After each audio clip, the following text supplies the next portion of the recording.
Yo, what's up everybody? Welcome to the channel. My name is Alchemy. Today we're going to be having a refresher over the official release of Bitwig 6, which is March 11th, 2026. Most of you know that I've been using this program since 2019, late 2019, and I've been around forever on this.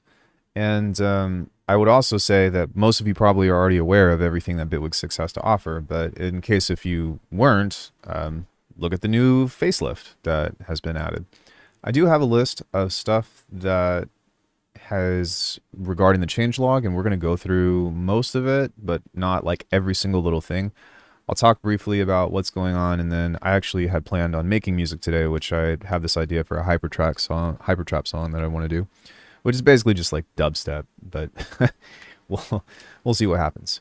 For one, thank you so much for being here. If this is your first time checking the channel out, I want to tell you that I really appreciate it. I've been super busy with label stuff. Yeah, I've got a track coming out pretty soon. I've got a really big interview that's supposed to happen, and I can't really talk about it yet, but I'm very excited for it. So that's been taking up my time. So, yeah, let's go ahead and talk about the first thing. What's new in Bitwig 6? The new face paint. It's black now, and I love it. It's dark mode, and there's new colors and stuff. Not new colors, but if you have like a group or whatever, the subsequent tracks and stuff will have this like really nice shade gradient over this, and it just makes the whole thing a lot more colorful. You can still change the... Did someone answer their email? Huh? You can still change this into lighter mode, but it doesn't quite go all the way up to white, and so it's kind of weird. We swapped one color or one shade out rather for the other. It's not the end of the world though. I personally like the dark color. It's easier on my eyes.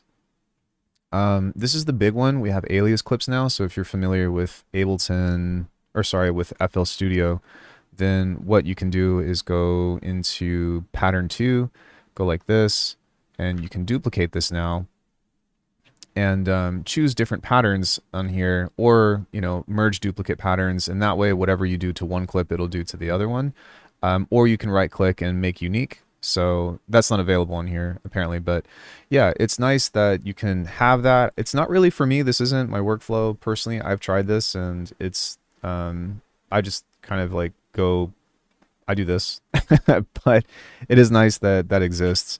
I know that it wasn't the best explanation of it, but basically you can create copies of it to where if you change one clip, whatever you do to this clip, the same changes will apply to the other clips as well. So that is a feature. Some people really dig that, and they're just kind of... And by the way, I don't know if you knew this or not, but Bitwig can actually open FL projects. So if you've got stuff that doesn't have like crazy first-party plugins and whatnot, then it might actually translate pretty easily. So yeah, no audio automation clips reference a pattern on each track. Yeah, so there's some menus here and stuff that you can go through that I'll talk about later. Now there are actually automation clips, which is nice because you can place automation clips not only in the timeline, but also inside of the clip launcher as well. And there's a new toggle option here to where if you like the flying automation, which is what I prefer, to where if you just go down, this will latch on to the last touched thing. That was something that they took out in a previous beta, but it's back in now. But you can do something like this. And this can create a clip kind of like so. You can actually take that and throw this into the clip launcher, which is kind of nice, kind of like so, and you got a clip. And so this can be super helpful. Again, this isn't something that I personally use a lot of, but not only can you save these clips to the arranger library, but you can also import them as like curves or MSEGs and stuff inside of other modulators. So for example, like I have the analog heat on this, but if I were to do this here and go into something, I don't know, let's just pull up amp for whatever reason, and I'm going to pull up curves. You can actually drag this into this like so, and it will create the same curve. This is probably one of the dopest features that I think Bitwig could add, and it's just another layer of flexibility that I'm like, yo, like this should be a thing. I'm not sure.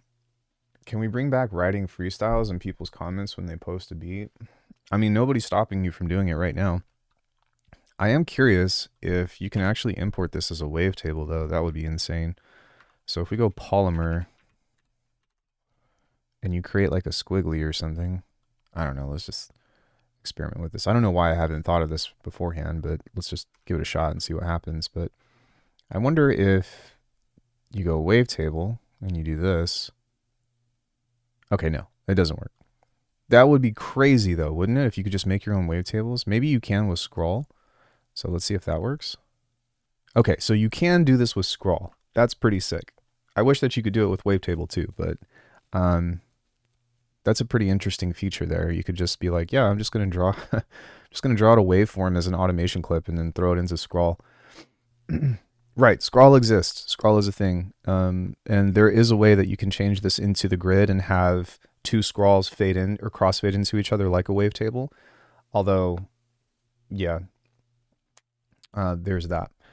So, in other news with the automation clips, this is just kind of talking about some of the behaviors of it and whatnot. I think that I'm just going to skip over those because it's kind of standard for your stuff. I did cover this briefly that there's two ways to access automation, which is accessible up here with this little button. So for this, you can either do the flagging automation is what they call it, which is what I prefer, to where whenever you move a parameter, this will, reflect whatever it is that you're changing. Or you can have it set to here to where you can go down, choose a parameter, have this here, and then whenever you have this open, this will show you all of the automation lanes, which I don't prefer. You can access automation as well. I believe that it's set to, I don't remember what it's set to. I think mine is a custom keyboard shortcut to like, no, is it Shift A? No.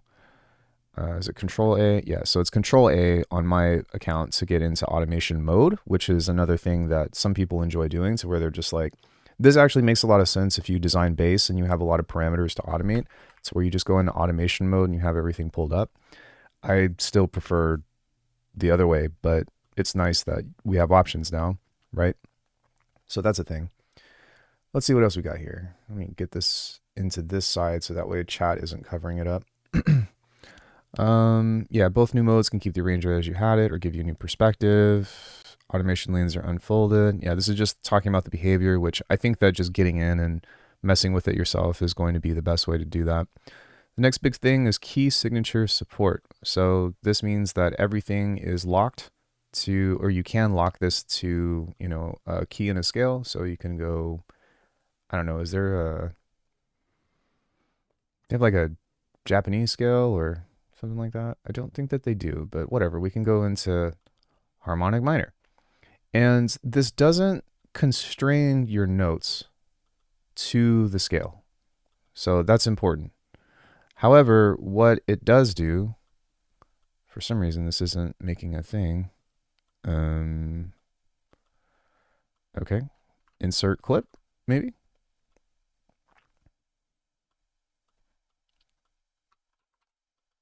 All right. So if you have the global scale awareness on, this will show you what notes are in the scale, but you can still break it. And actually, this is a new feature. I didn't notice this before, but if you have that and you're using the arrow keys, then this will actually float along the scale. Oh, this is different. Wait, did they add this? Because I can't click in the regular notes now. Or I can't click in off notes. Oh, they finally fixed it. So they locked the key scaling into the piano roll.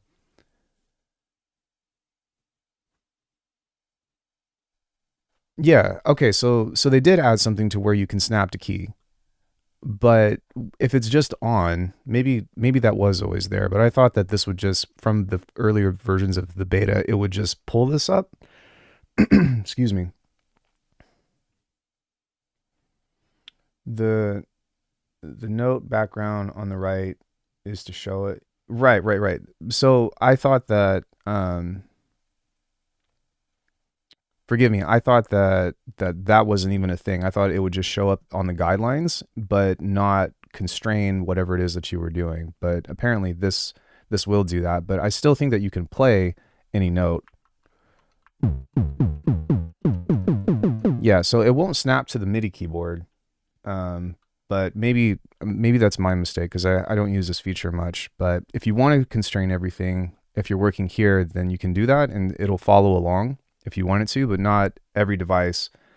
You have to click the little note icon in the bottom left by the piano, and then you can put the notes anywhere. Yeah, that's what I just did. Yeah, you need the key filter for that, which if you do apply the key filter on here, then now it's key filter plus, and you can just click this and this will snap to whatever the global key is. So you can change it if you wanted to, if you want to have something different, but this is just a fast way to do that. I still think like, I don't know how I feel about this personally, because I almost would like this to be like, hey, turn this on. But if you think about it, this maintains flexibility through the workflow of whatever it is that you're doing, to where you can have both options, you know. I think that for me, just having this is enough. It's where I'm trying to stay in key. And then once I have everything, then I can be like, all right, I want to do a mode change and do like, you know, change the key there and then be like, okay, now this is going to be something a little bit different, or I'm going to go into a different change or whatever. So like the workflow, can you have a different scale per clip? No. Because whenever you snap to key like this, this just follows the global scale. So, I mean, I suppose something that you could do, I think what you would rather do is create a note effects chain like this and duplicate this and set this to be a different key, like A sharp, harmonic minor or whatever, and then you can right click this and go convert into effect selector and then modulate or automate the clips like this. So like the technicality is no, but from a workflow perspective, you can do something like that. And this is a little bit more flexible, I guess, depending on how you look at it. But yeah, to be honest with you, I usually don't mess with stuff like this. It's more like I usually stick to one single key, unless if I'm doing like, you know, something that's strictly piano or whatever. We're done. We make electronic music. You know what I mean? Most of us don't play stuff that's out of key or whatever. Although in some cases it might be beneficial to do that. I do hope in the future that they add more scales and that, yeah, they just add more piano features in general, but there is that. So speaking of, there's a couple of things that they have changed to this. Now they have something called, I'm going to get out of this because this is too many lines. They have the spray paint, which is basically like quick draw. And you can also hold, I believe it's option to change. Sorry, just... is it shift? Is it option? Sorry, it's option to where you can paint.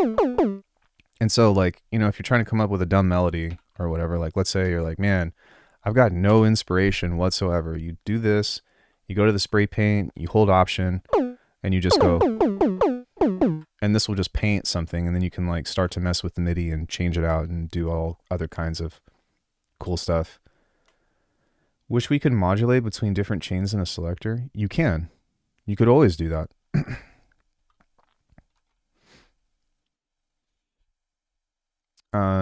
So yeah, and then in light of that, there's also the footsteps, which what you can do is you can, you know, create a laser beam, and this is like step input. So if I hit one note, then it'll move the step over, and then I can play another note. Yes, you can. And then you can basically do like your step input or whatever, and then go back and do edits to it, which is kind of nice. I really just like the way that this looks. I'm always down for laser beams and stuff. Then you can also use this as a sound preview to play from wherever the playset is.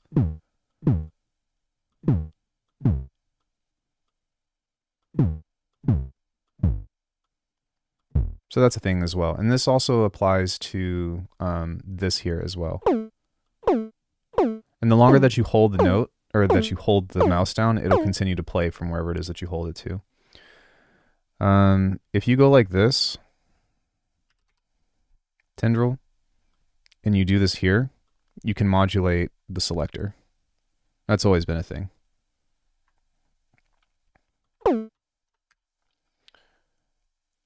Only with whatever's in the dropdown, manual, dice, MIDI, you can't use, for example, an LFO to move to different chains.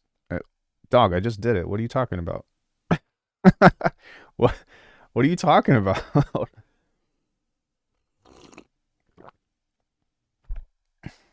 You can also automate it. Yeah. All right. Learn something new every day. Give me 1 second. I don't know why. Did I accidentally close this? Hopefully this is going to pull back up. Hello? Hello? All right, hold on 1 second. I guess I must have closed out of that or whatever.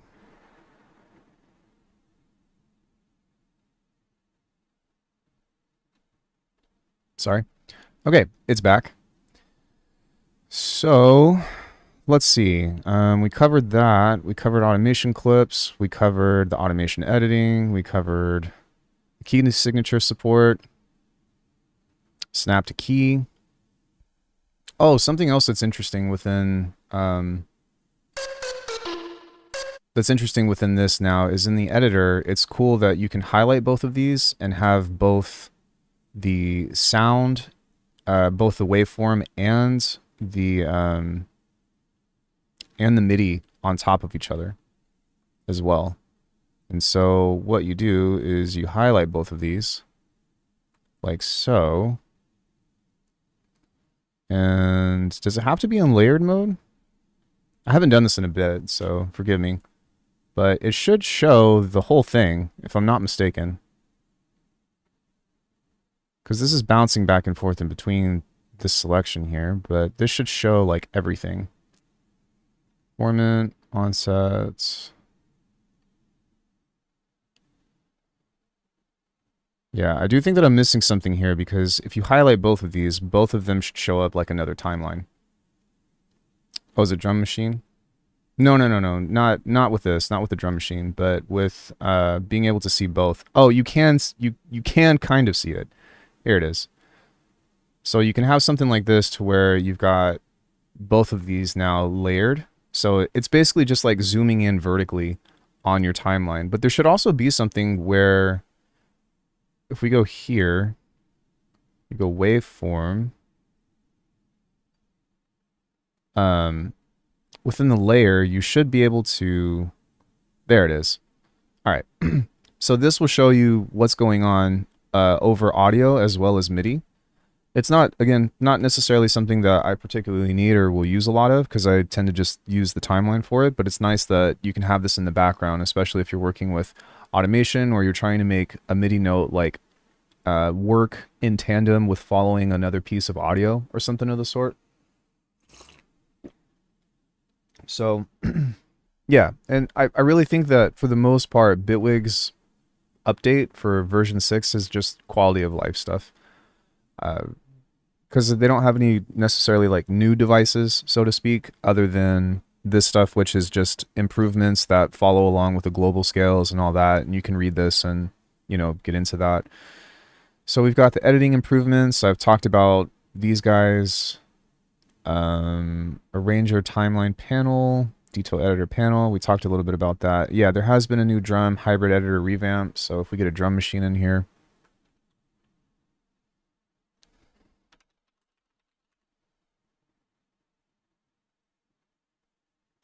Do you think Bitwig 6 is capable to perform live at an EDM festival? Yes. It's got just as good of performance features as Ableton Live. And the clip launcher is like 10 times better than Ableton Live's. So yeah, this is just a revamp to the drum editor here. As you can see, rather than just notes, everything is notated, which is nice that you've got a list of stuff. I actually don't know what they changed. The lanes automatically resize to fit everything in the screen when possible. That's pretty nice. Pitch transpose and other velocities can be viewed on top of events like expression overlay. So that's been a thing. I'm working with pitch, transposition, or format. Right-clicking on the vertical axis offers a pop-up menu with a couple of settings. View range sets the visible semitone range, semitones. Okay, so yeah, I mean, I would say that if you get into this, then you can go into your transposition and all of your other stuff.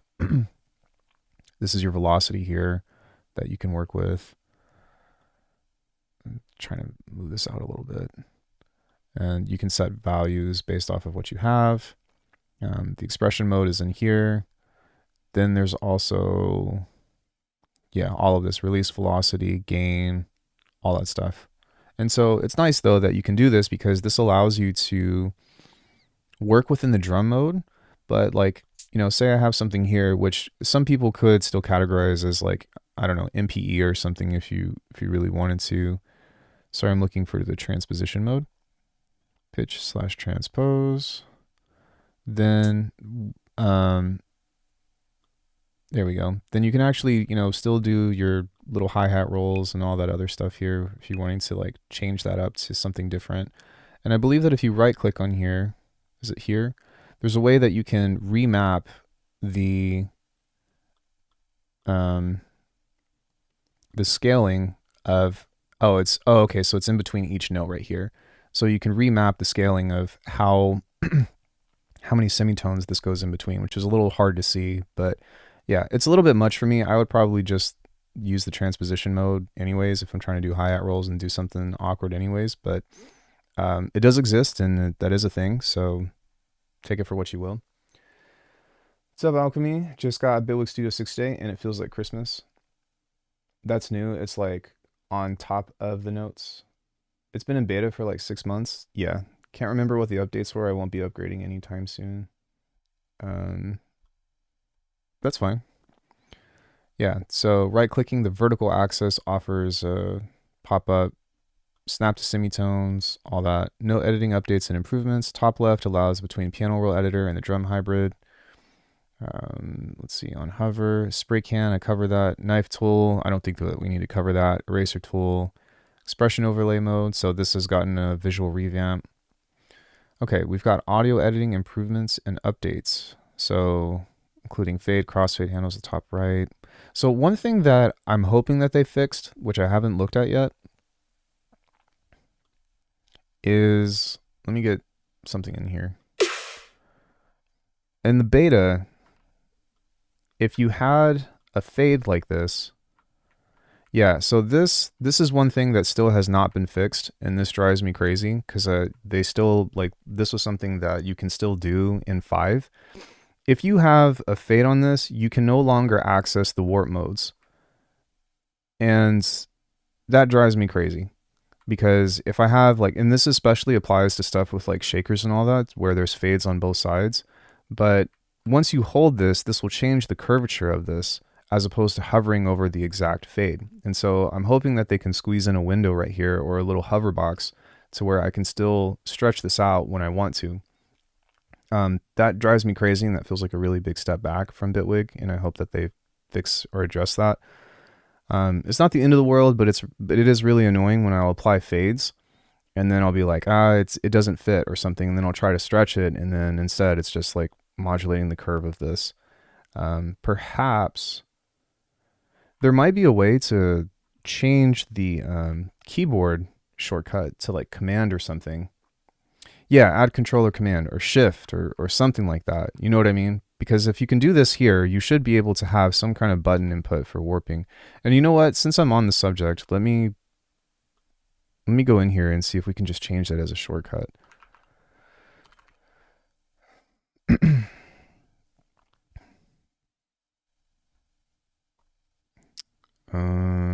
Maybe curve. And that's one cool thing about this program is ramp tool, triangle. Oh, this is new. Pulse tool, ramp tool, saw tool, step tool, triangle tool. Yeah, that's new. Fade.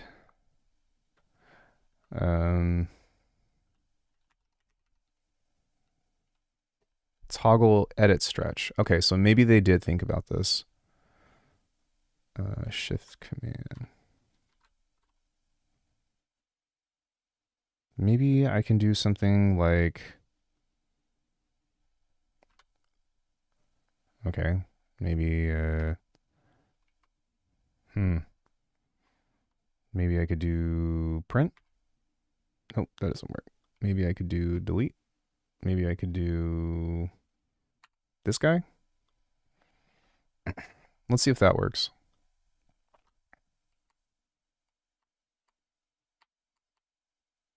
Nope, that doesn't work. Okay, so that would be something to figure out, but that's one thing that I'm still hopeful that they go back and fix. You should add so we can see what keys you're hitting. Well, it doesn't matter if it doesn't work, right?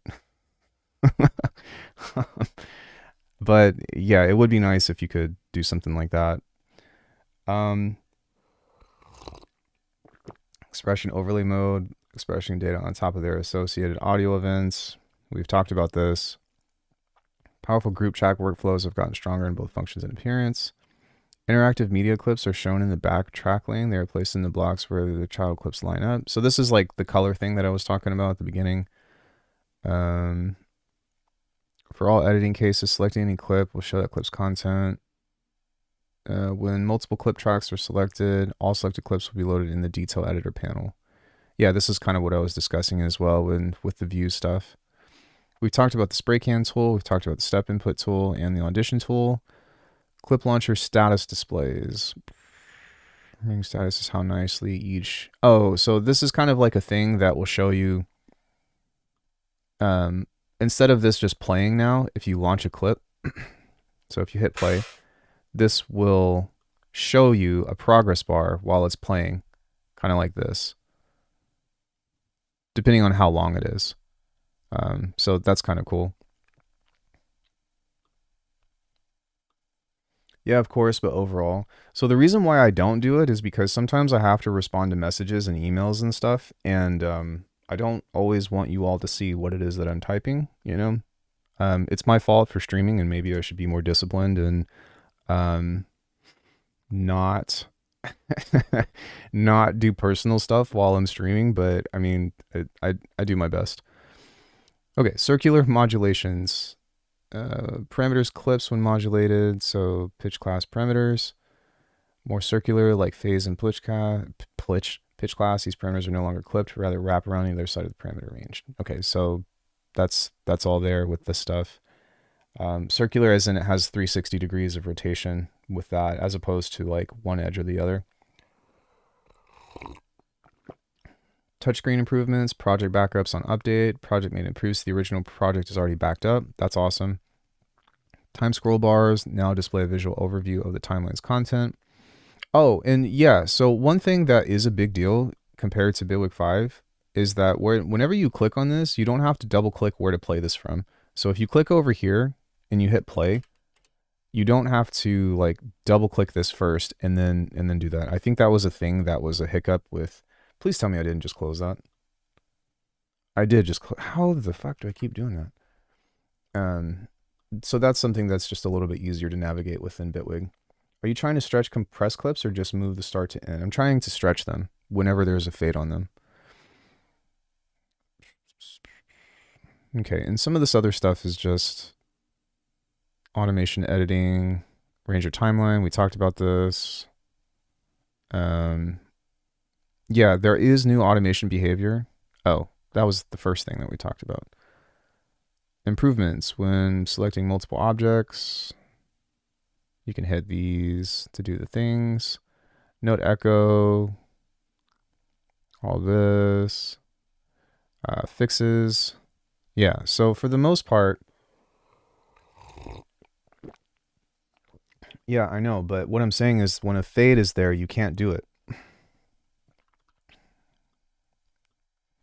Normally, you would just hold Option like this, and this icon will pop up.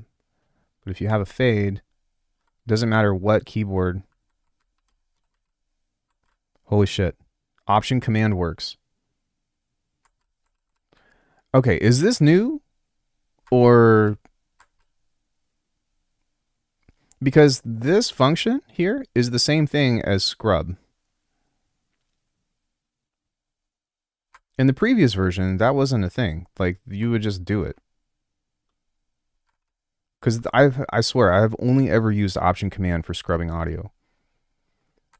Either way, that exists. That's nice that that's still available, and we all learned something together. So Option Command, you can still stretch the ting.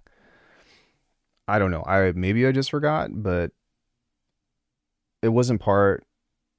Yeah, it wasn't. It was part of the changes to the arranger overall.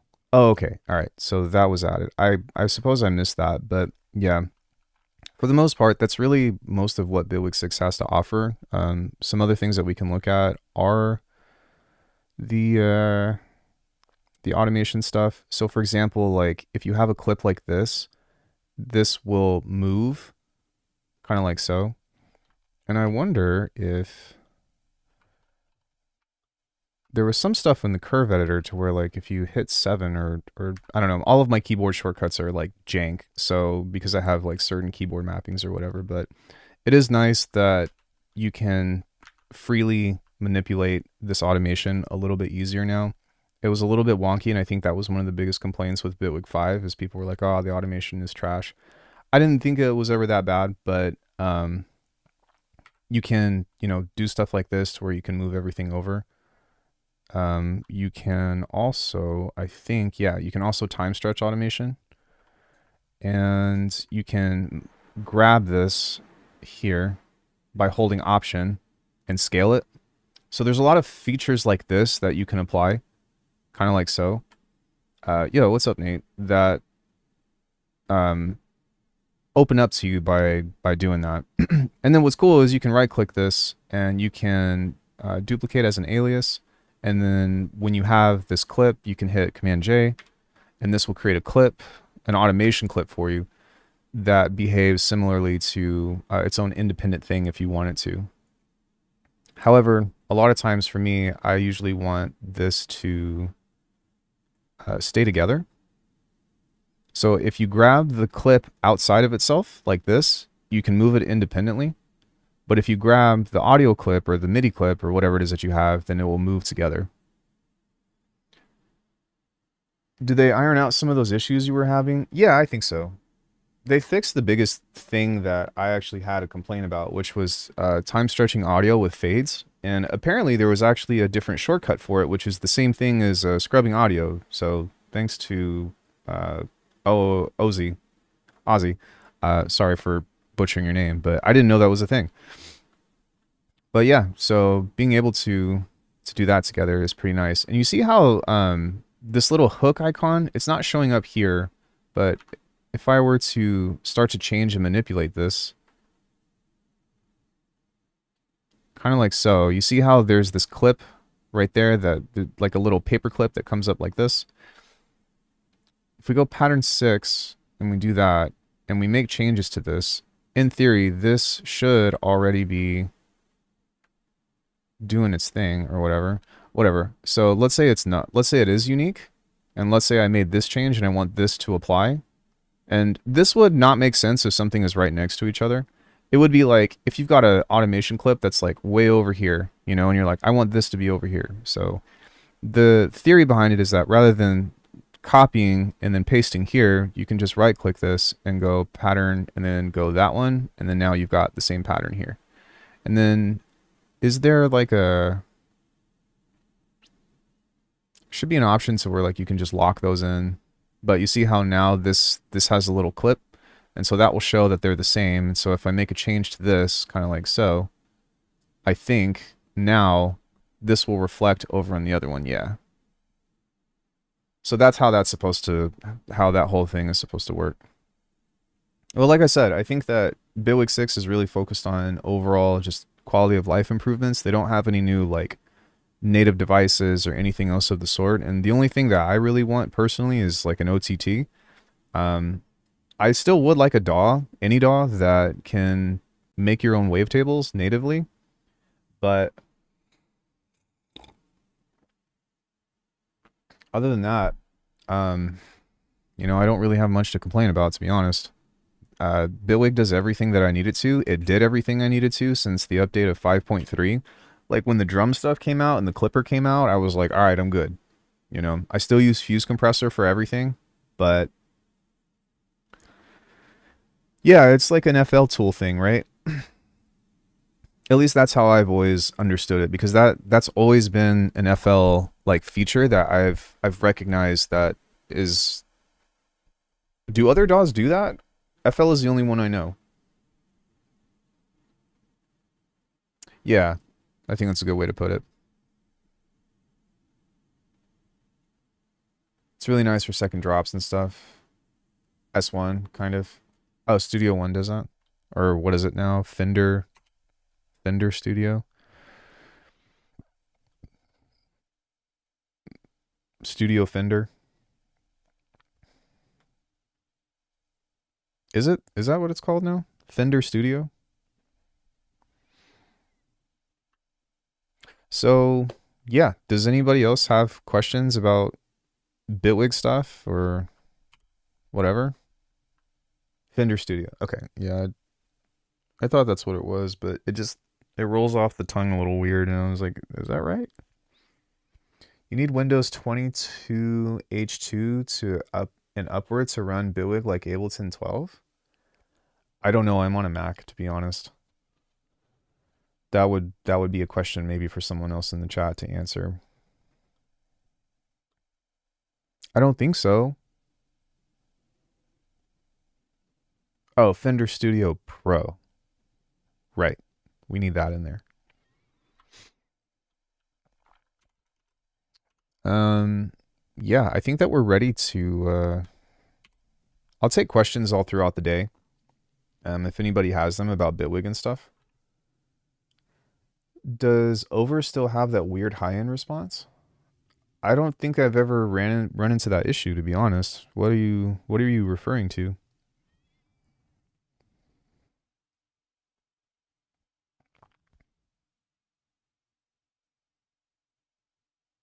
High-end response?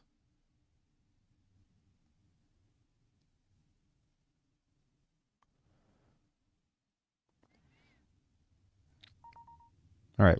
I'm in the background as of now while you all are doing this. And I am sharing with myself some audio recordings that I have because I came up with a drop idea.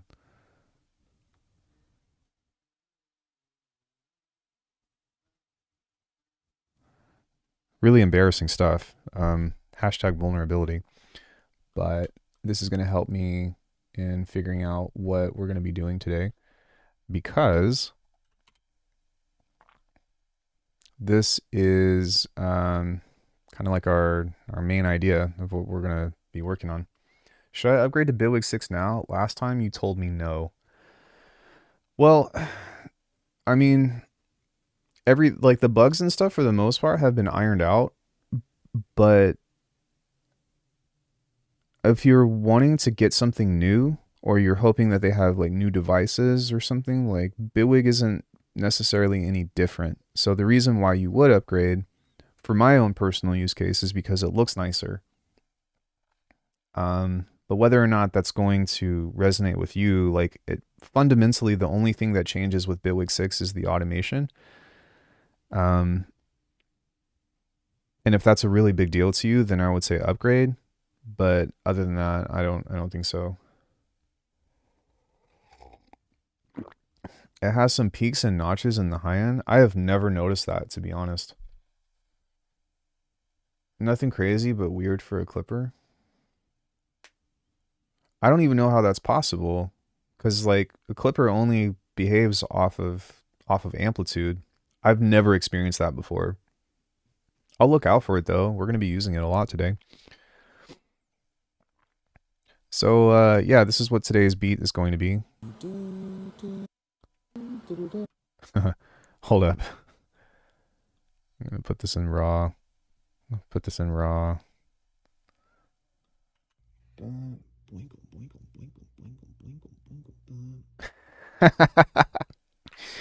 Yeah. So we're going to go boink, boinko, boinko, boinko, boinko, boinko.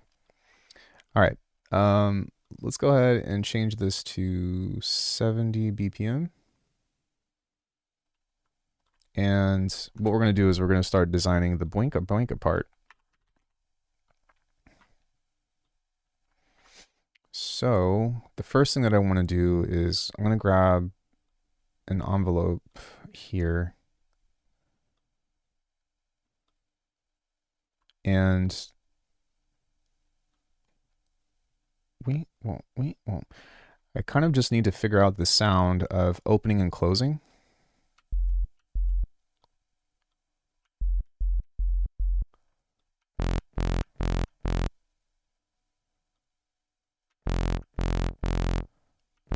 And then I think that we need to do a second one here.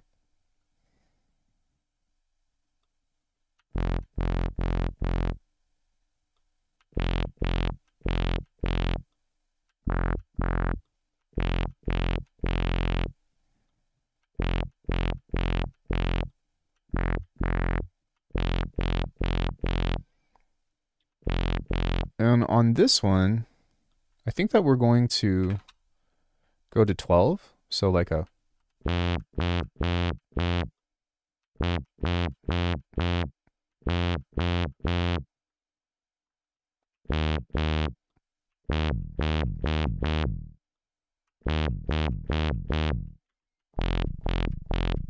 There's a weird EQ response that makes me just use the kilohertz clipper. Meet. I don't know, man. I've been using the over ever since it came out, and I've never had that issue.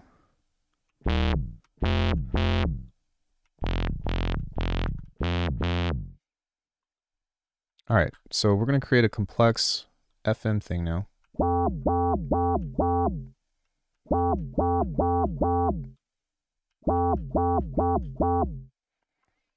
wonder why they haven't incorporated warp markers like Ableton.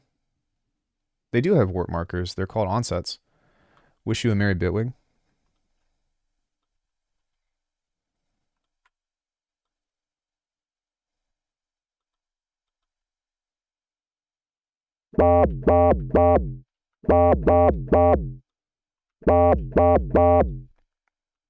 Okay, we're gonna go for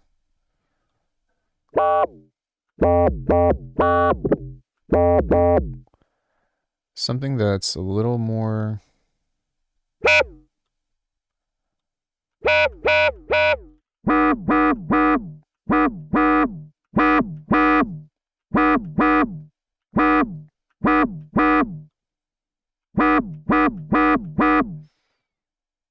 Okay, so I was hoping that this would, because I wanted to, like, this holds on the sustain, and I want it to be like woo woo woo woo. Stable is good, yes. Between each warp marker. I mean, being able to move the warp markers to stretch the sample automatically between each warp marker. Yeah, you can do that. I'll be downloading this as soon as I get back. All right, so what I'm going to do is we're going to just make the growl first, or like the sound, and then I'll figure out how I want to process this.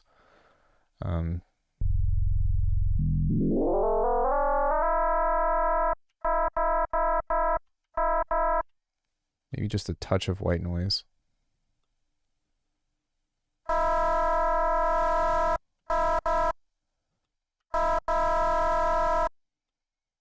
Then let's do a separate sub.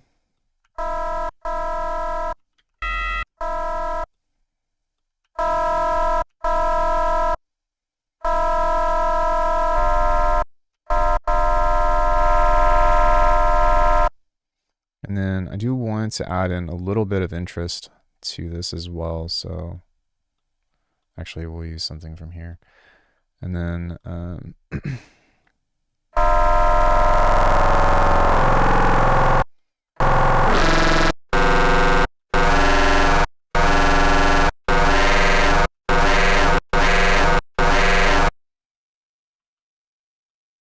okay, that sounds pretty good.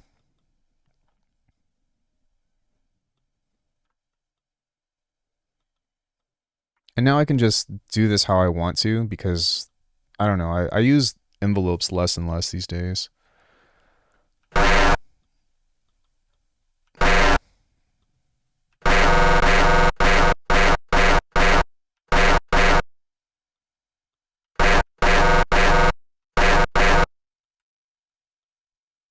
So now I'm going to go to 12. See if this is going to do what I want it to. No, you don't have to chop in individual clips. So if you go like this, I'm going to duplicate this. You go into the warp mode. We'll go stretch HD. You do need to make sure that you're in the right thing, which we are. We go stretch. You can create an onset by double clicking like this. And now in between you can stretch this how you want it to without having to create a different clip.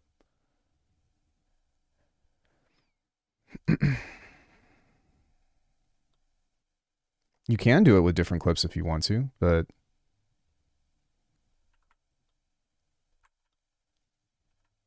yeah, that's available.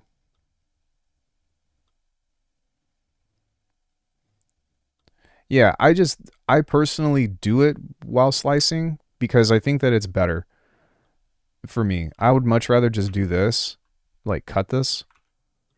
Wait, we need to be in audio events, I guess.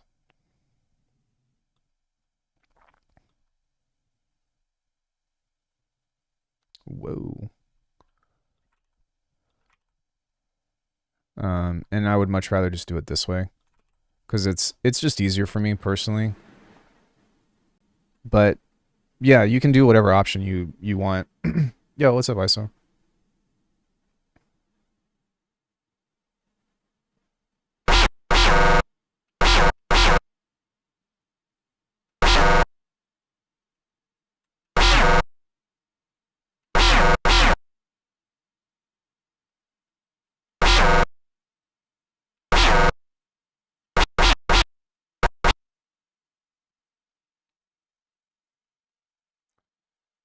All right, so I'm gonna try to.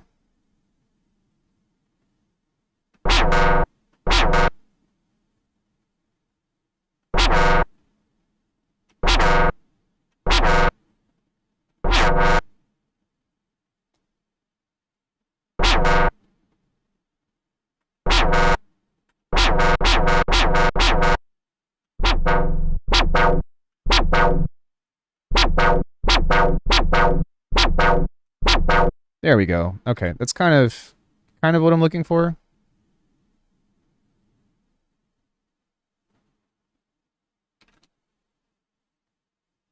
Wait, is that already on here? Yeah, it is.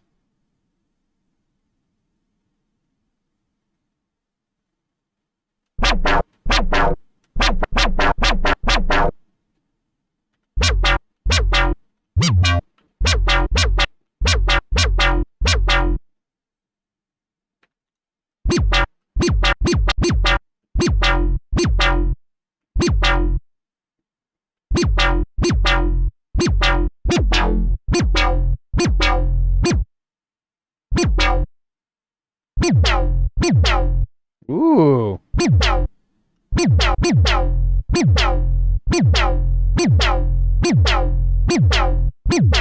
Now we just need to make it scream.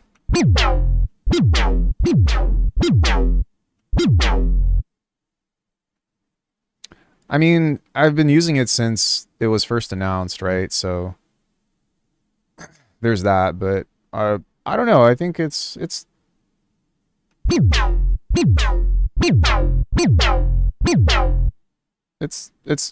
cool. There's some things that I still prefer about 5.3, but I do like the look better for sure. All right, so what I want to do is distort the fuck out of this.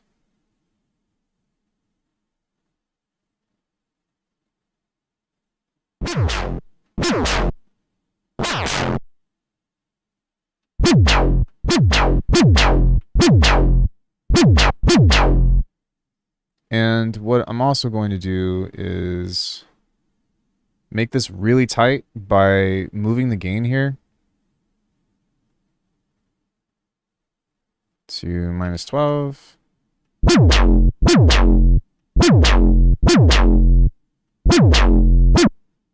That's fucking sick. It's not what I wanted, but it's pretty cool.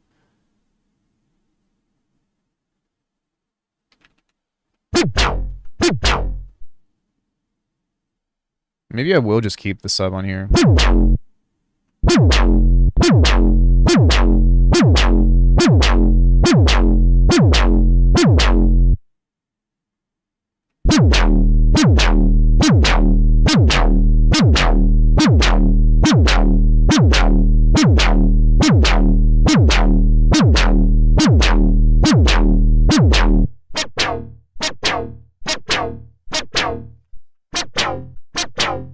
What I'd like this to do is like scream a little bit more, so I might change this into a wavetable. Or maybe even just add a wavetable in case if I want to go back or whatever and just find something on here that's like insane.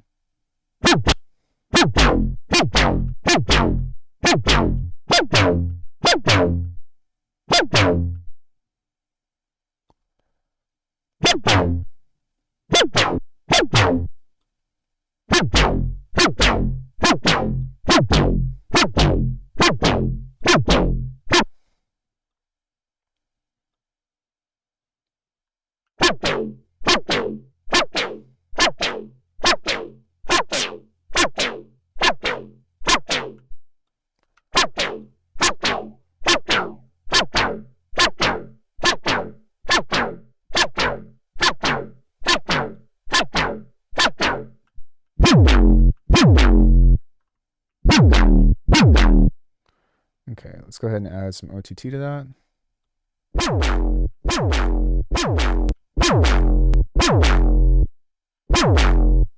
We don't really need all that high end in there.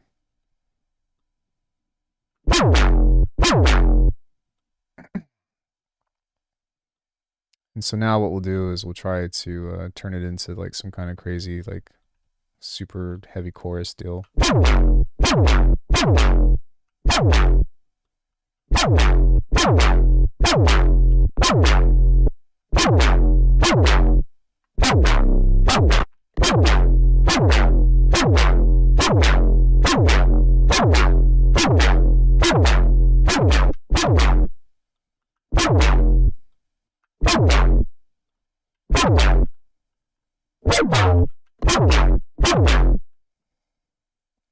We still need to control that where part.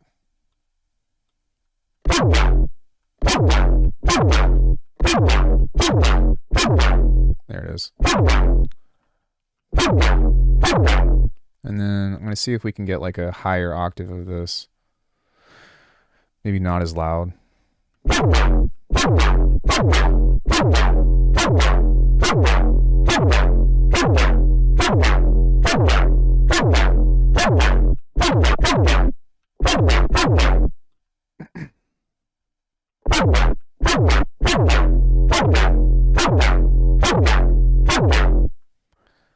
And I would like to see as well if there's a way that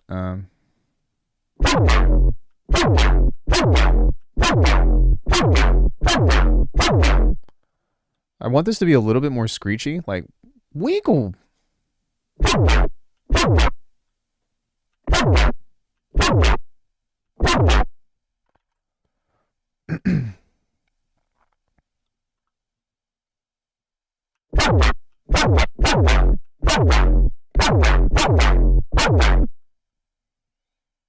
So maybe what I might do is I might change this into a bandpass like this, and I might throw this in here first. Yeah, because for whatever reason, that's...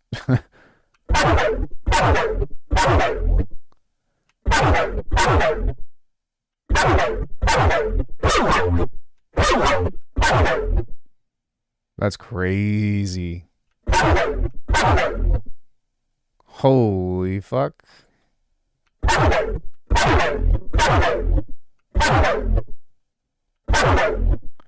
So we did lose the sub, but we can fix that by doing that.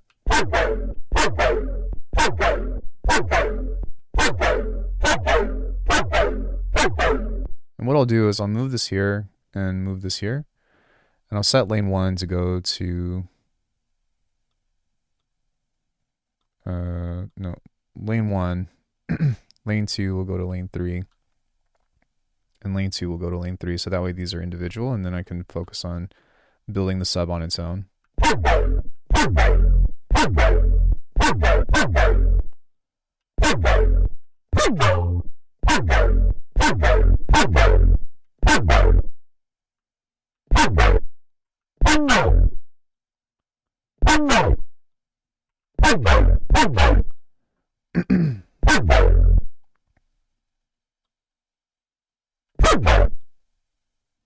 And just trying to get this to play with the way that I want it to.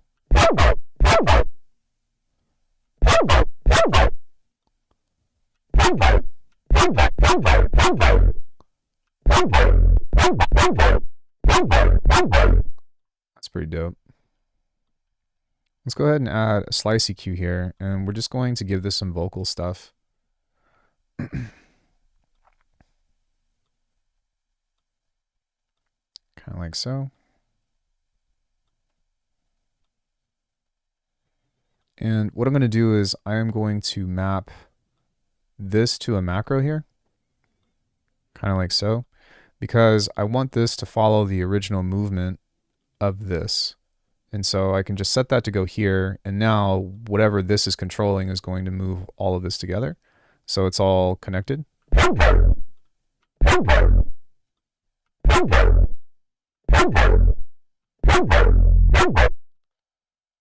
going to try an artificial pitch shifter here and see if that does something cool.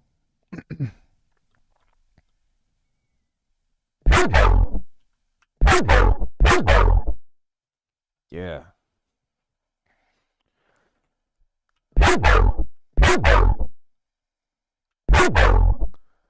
going to set this to mono. Where's the stereo at? There it is. And then we can do some other stuff to this as well. So, excuse me. Where's my ring mod?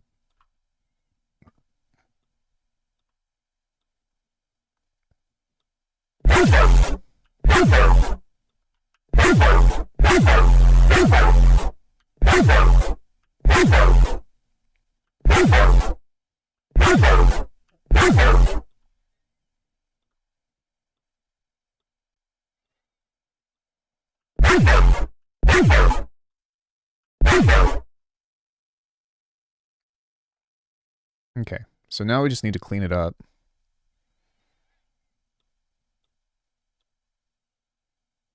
I just turn that off.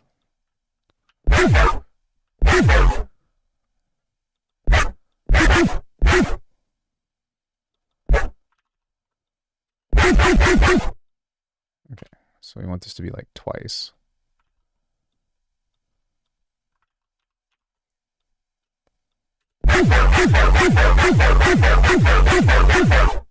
Okay. And so we do need to control this a little bit.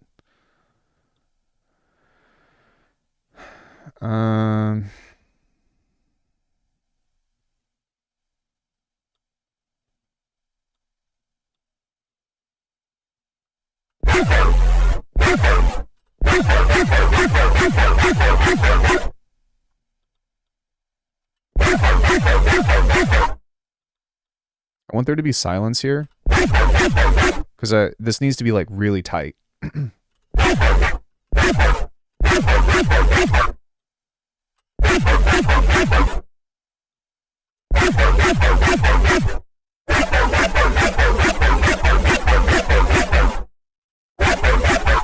So I think that these need to have independent controls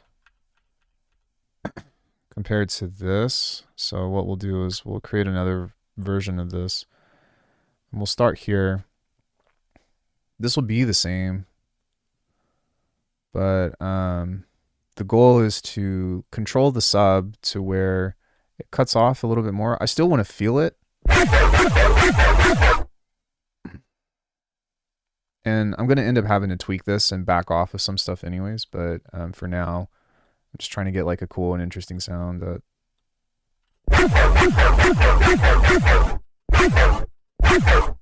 And something else is maybe to just gate it. There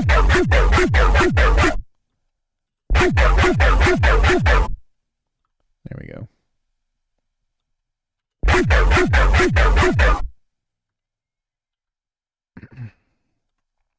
All right. So now we'll add a slice EQ to this. Oh God, no, I meant ProQ.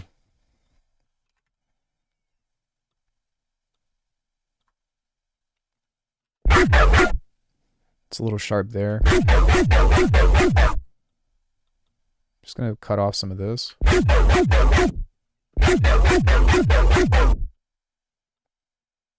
Then we're gonna add an amp. Excuse me. This is just gonna give it some more grit on the top end. There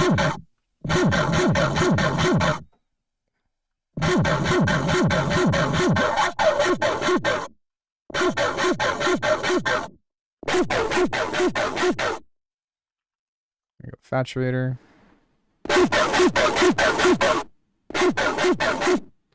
And then we'll give it just a touch of reverb. I'm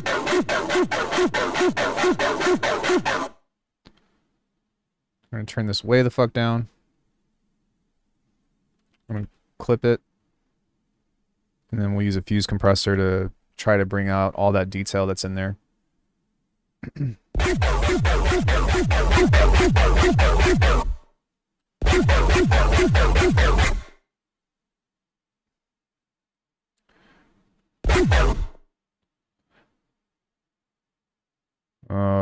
Looks like this problem still isn't fixed.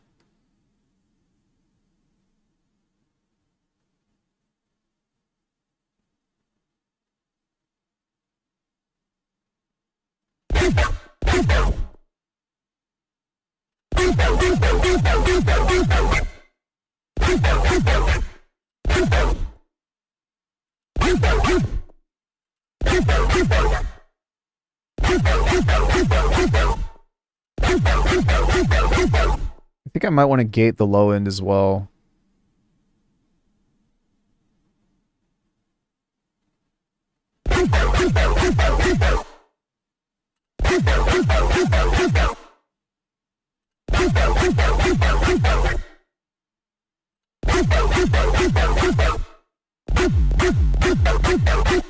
There it is.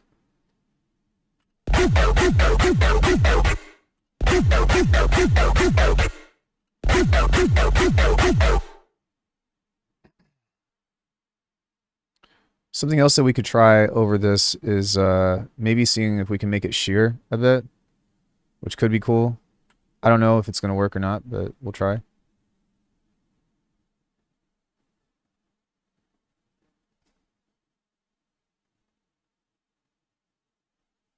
We're just going to set this to go really slow and change this to never. It's pretty cool, actually.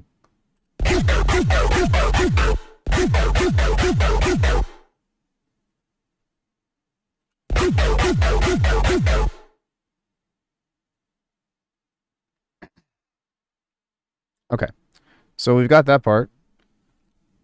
We can go back and change it and edit it to do whatever it is that we want to do. But now let's just focus on building a growl. I'm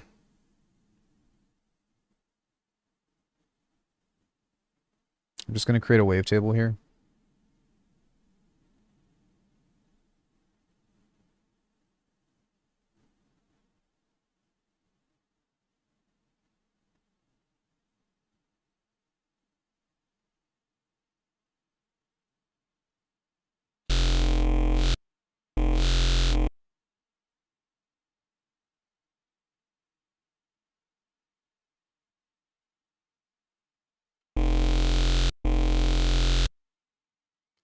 Let's go ahead and grab another wavetable. We're going to go into the morphs here. Sorry, is it wave shaping? Folding.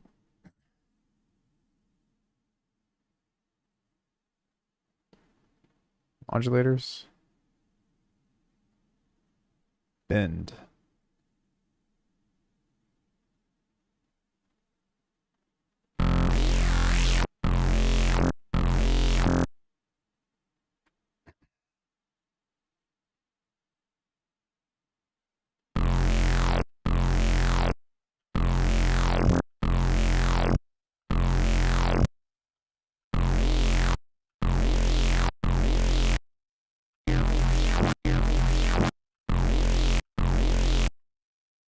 This'll do.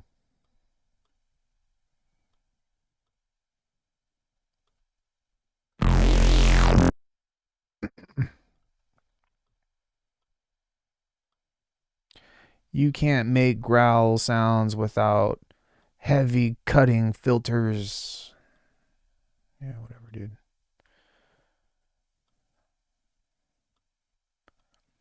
Hyper trap. It's like it's basically bro step but with trap drums.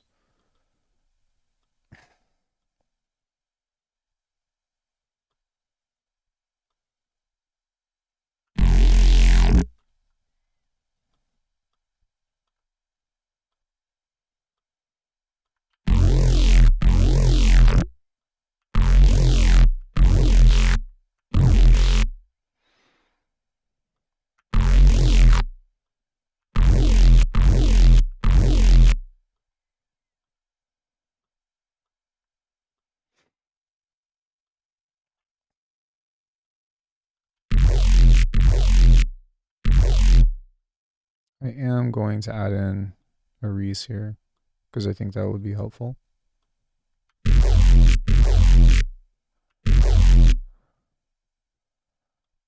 We're going to modify this.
I'm gonna give this just a little bit more harmonics, I think. There's something to bite through a little bit more.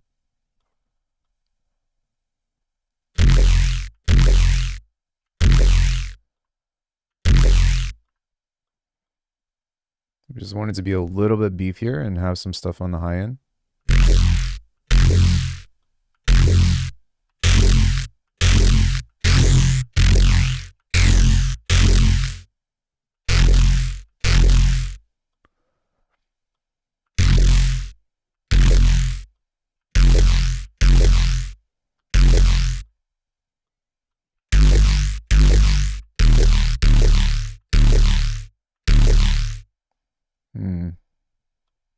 And try a different wavetable.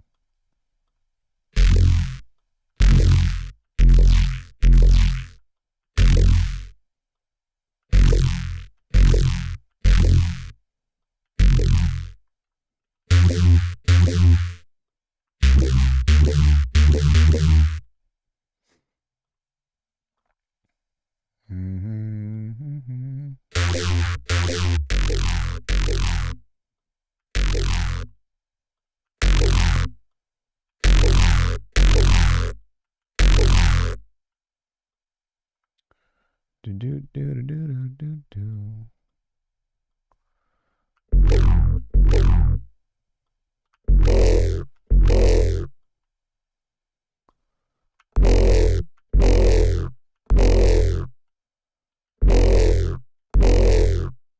Okay, we're getting somewhere.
How did that happen?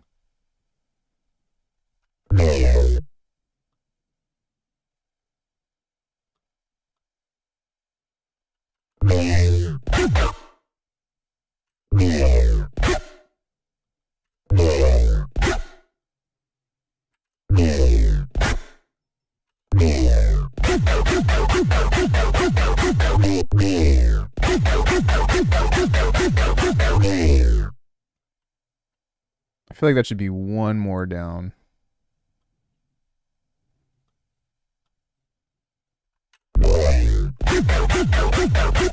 All right, now with this, still think that we need some more noise over this. Because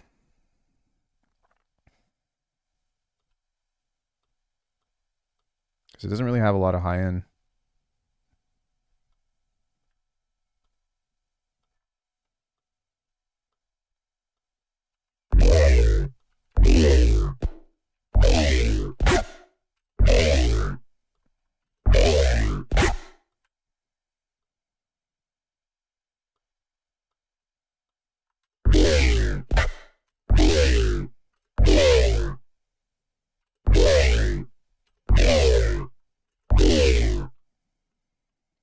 So hybrid, then title says hyper.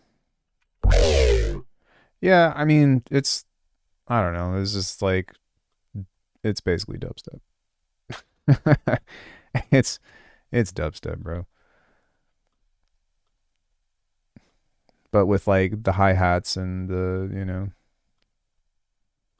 and the tings and whatever. Let's see if we can make this stand out a little bit more.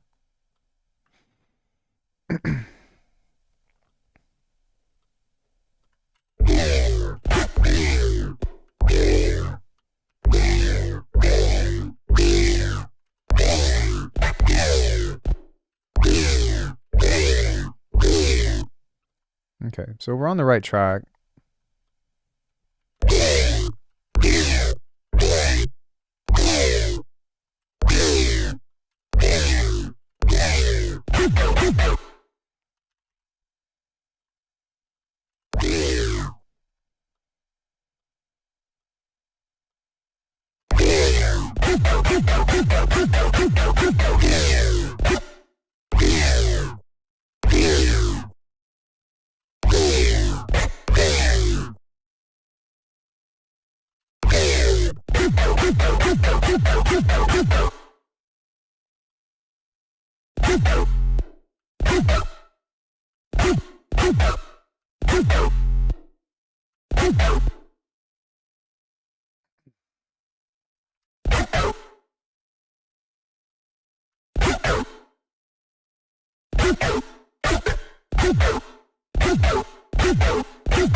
Yo, thank you for the follow. I appreciate it. I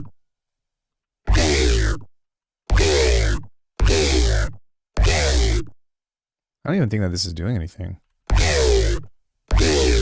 Oh no, because I'm changing the wrong one.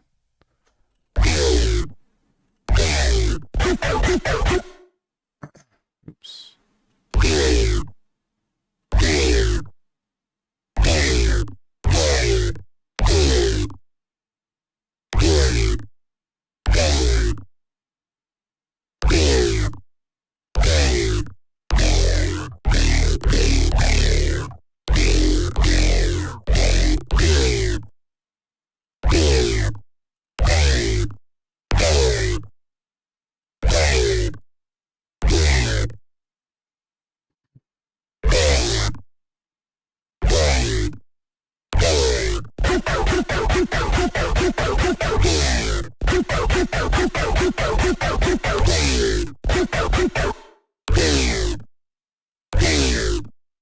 Okay, so I'm gonna grab this layer here and just throw this on here as well.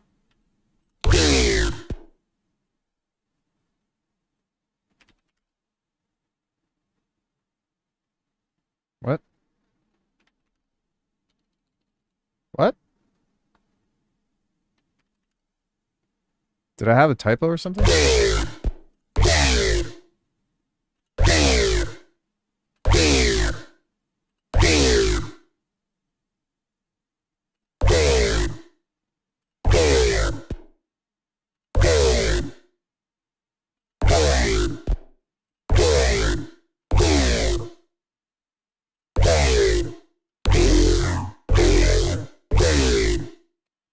Yo, thank you, Bakalum. I appreciate it.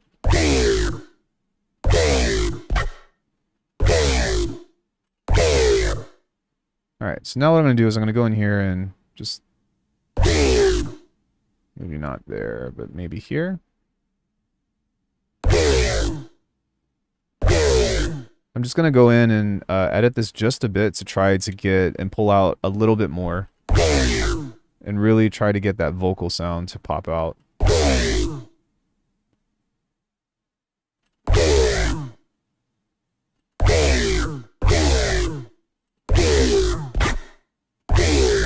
You know, I bet if I move this as well... Nope, I fucked it up. Let's just try one of these and see if I move this up, if this does anything.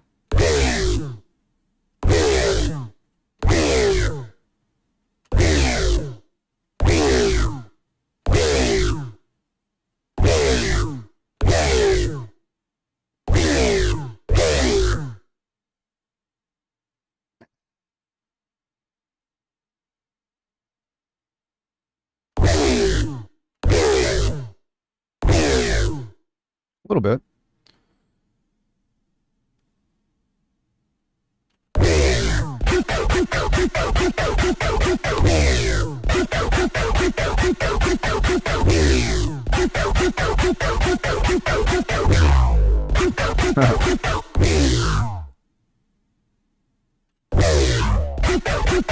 Sick.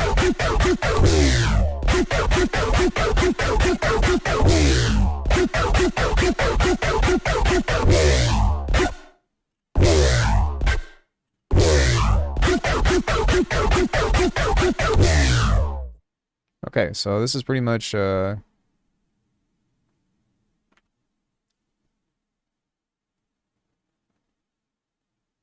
thing here.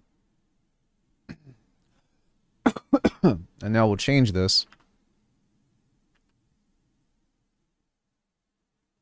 into a different sound.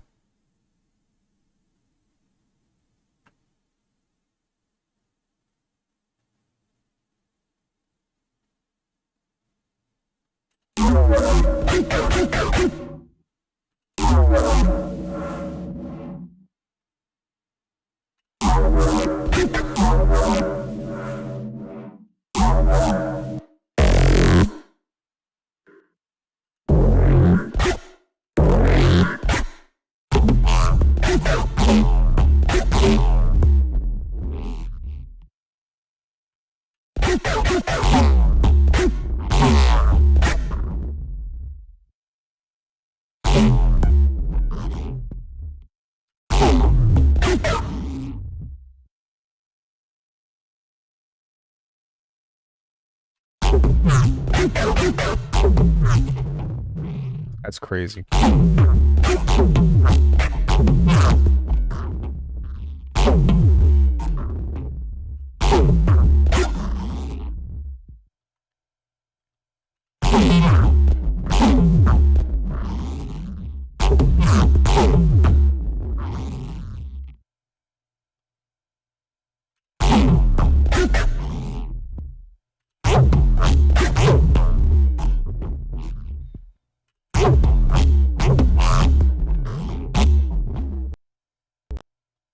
Did that do what I wanted it to?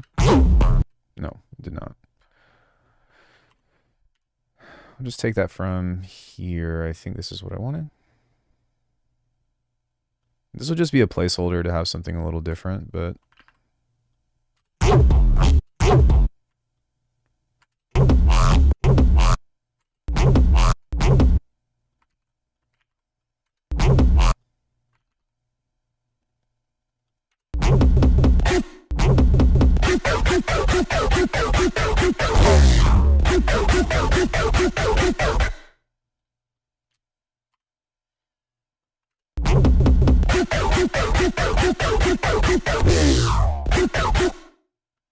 I do think that I want this to be a little bit less reverby. So we're going to back off of this quite a bit.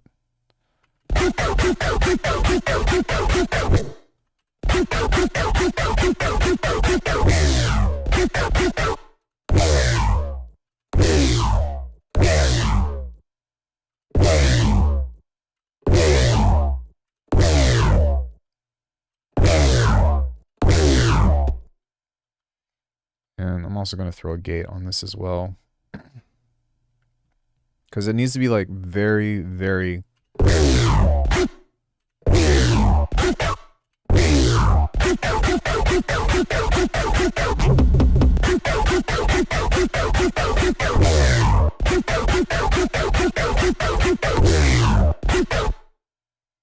And then on this one we'll do something...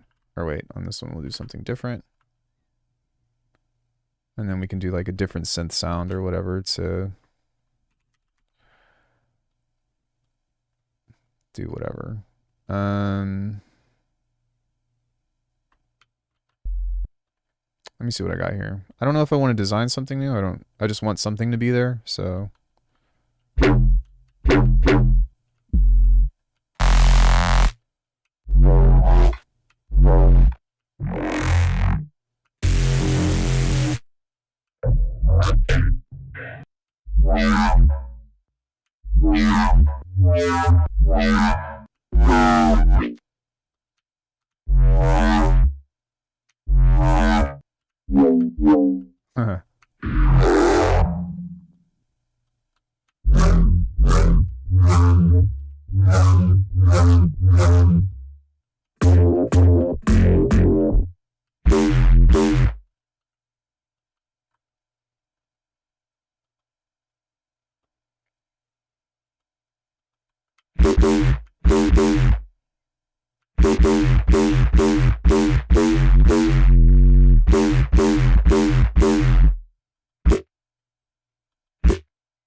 Something should go right here.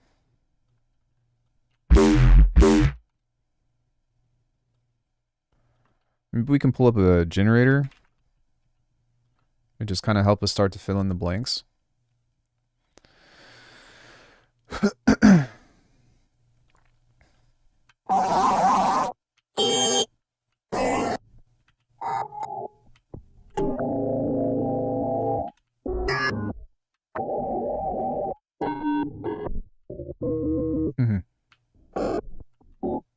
Let's try turnip 6. It's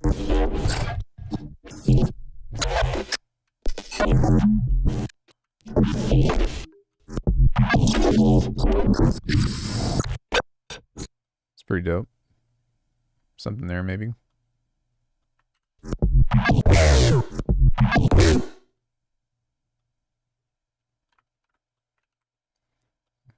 Add some OTT to that. This is really cool because you all get to see like firsthand just how you can throw like dubstep or um, or anything that's like bass oriented together. And I don't really know what's going to come out on the other side of this, but I wanted to work on this to just try, because this isn't really my genre, for one, but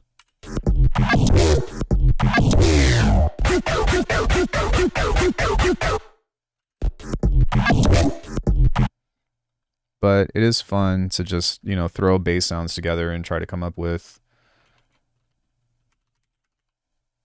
different synth lines and stuff, you know.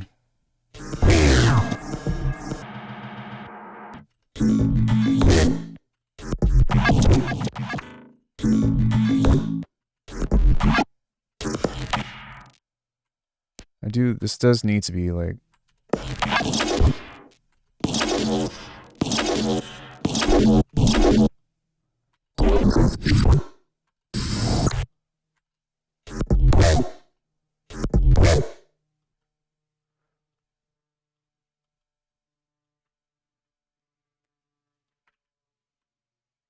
I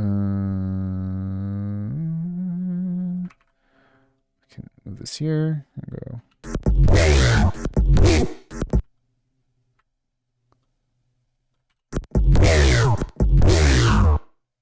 Yeah, it's stable. At least in my experience.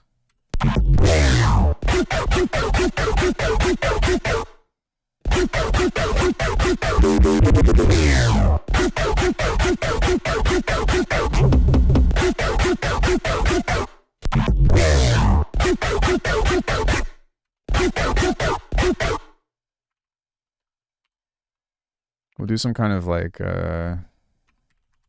thing here. Like a whoop. Whoop. Say it with me, kids. Whoop.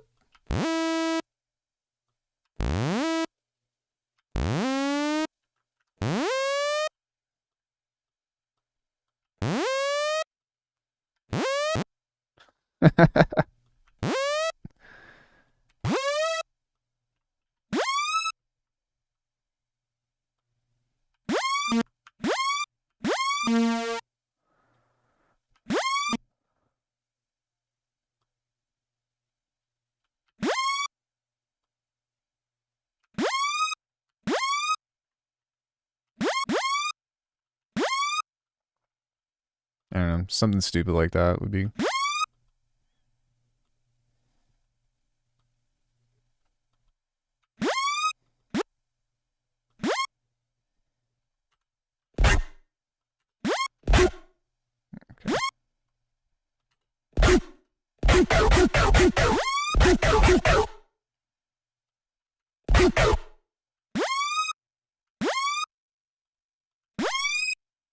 That's a bit much.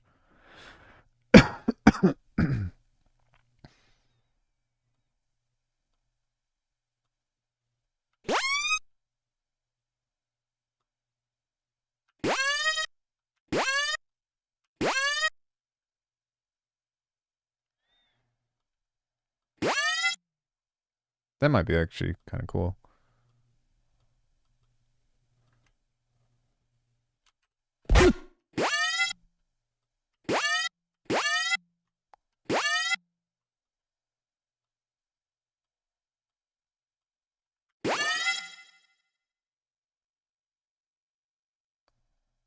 Try FMing into semitones? No, it's fine. Let's create a crazy fucking wavetable for this. I don't need it to be perfect right now, I just want it to be interesting. And then I can go back and do all the other stuff.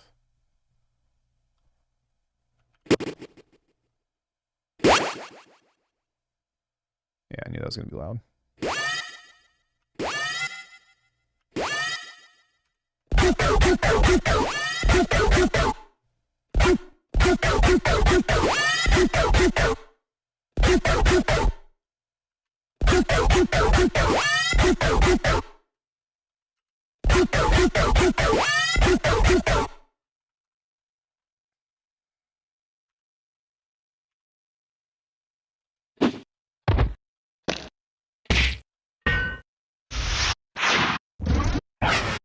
Right.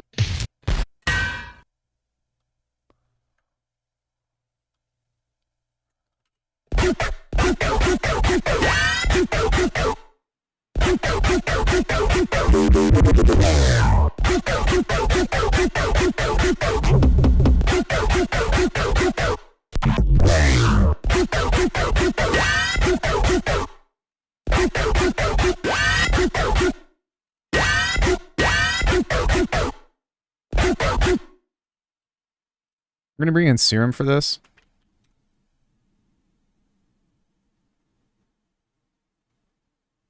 I know, right? Very rare. It is actually easier to make growls in serum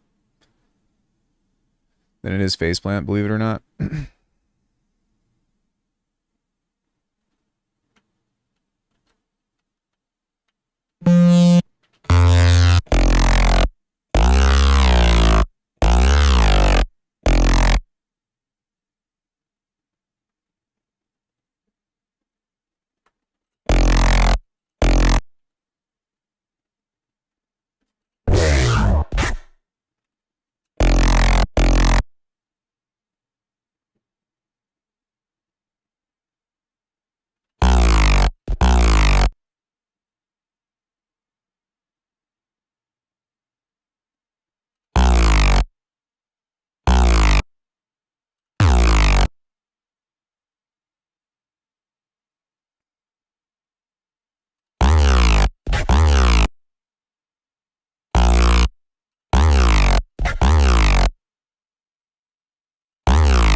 It's just gonna be a starting point for this.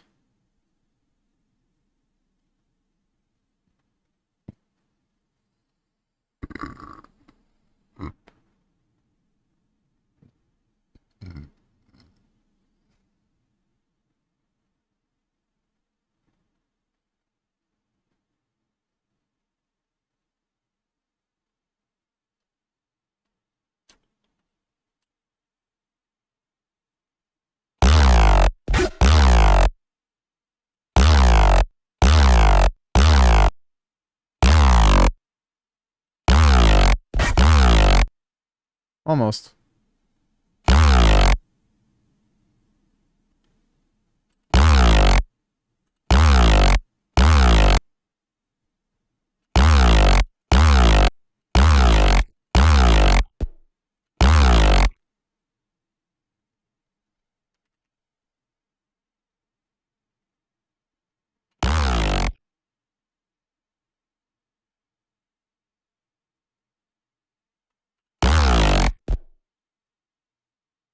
I don't want it to be so wide that it sounds like reverb.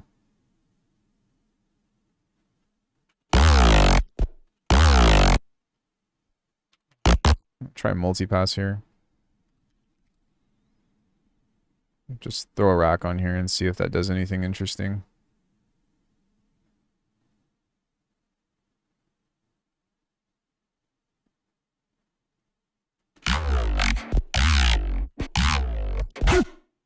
That is cool. Not quite what I'm looking for, but I do like it.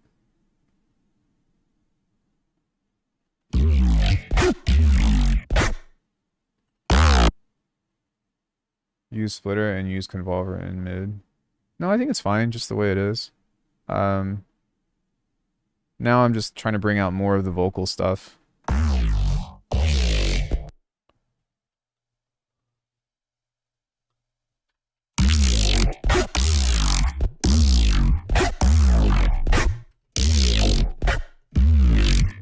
That's pretty dope.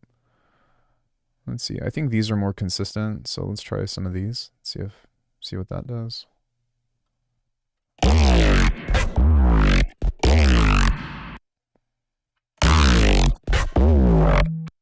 bit much. Big roar.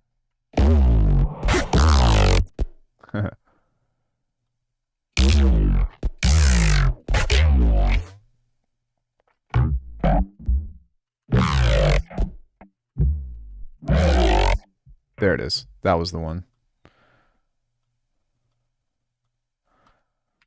So now I'm just going to take that and throw that in there.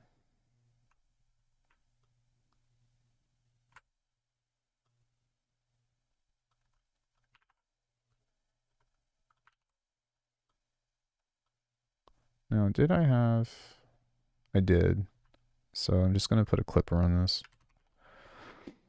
I'll go back and EQ it and stuff for whatever it needs later, but...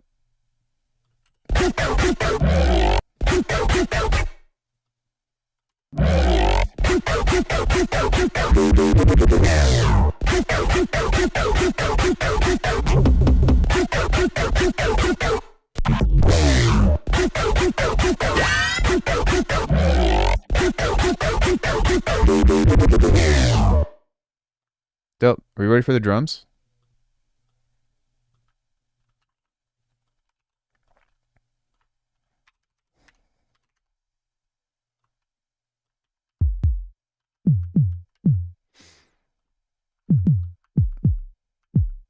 Actually, that's kind of what I was looking for, to be honest. I just really wanted like a nice thump.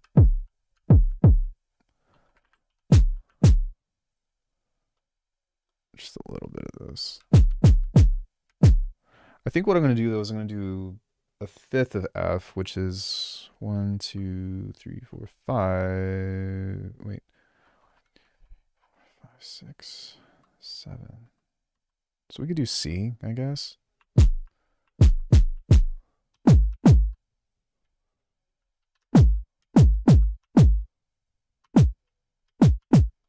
Okay, we're going to make this just a little bit different.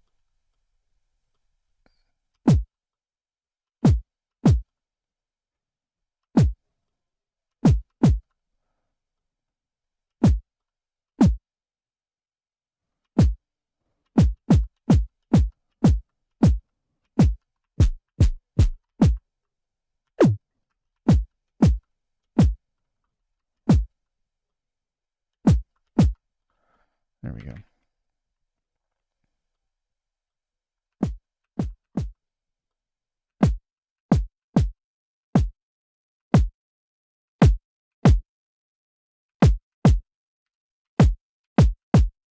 That's so loud, but it still sounds so quiet.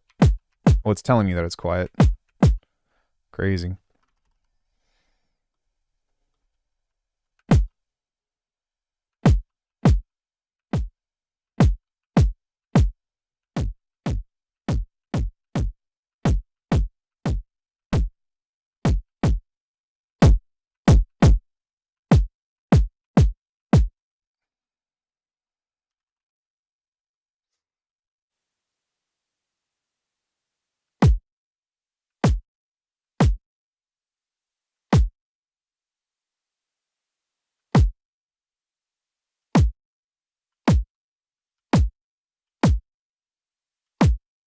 Yeah, the way that's hitting is really nice. I just want it to be a little bit louder.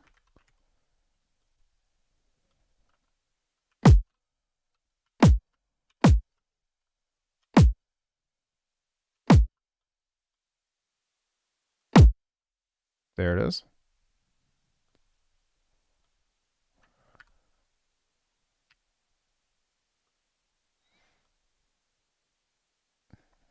Looks like this problem still isn't solved.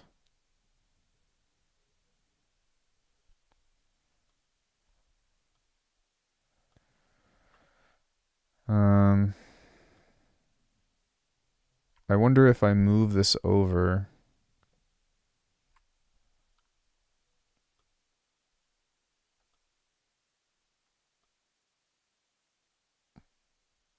Okay, that seems to be solved, which is good.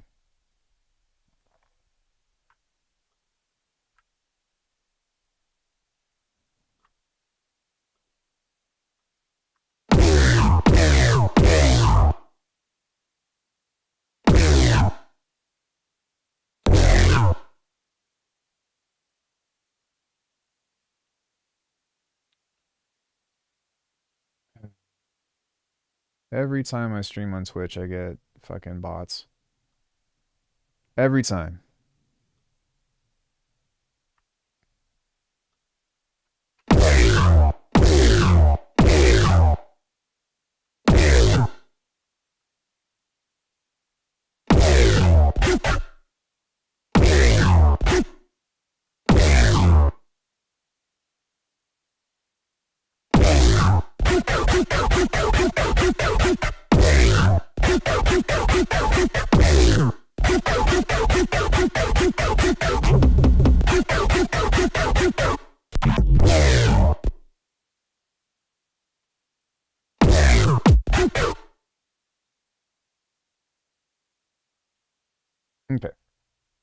So let's do the snare now.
I'm not really sure what kind of snare I want for this. Do I want a rim shot? Do I want like a regular like electronic 808 snare? I guess we can try a few different things and see what sticks.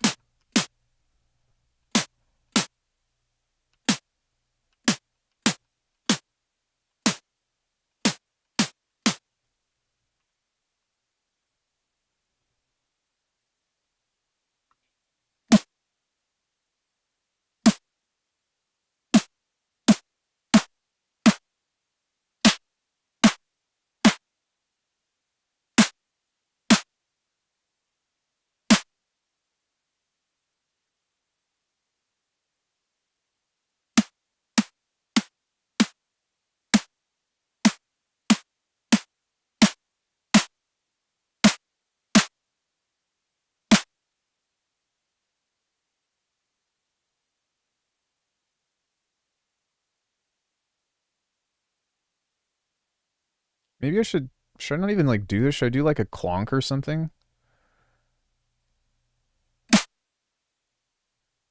That might be the move. We'll see.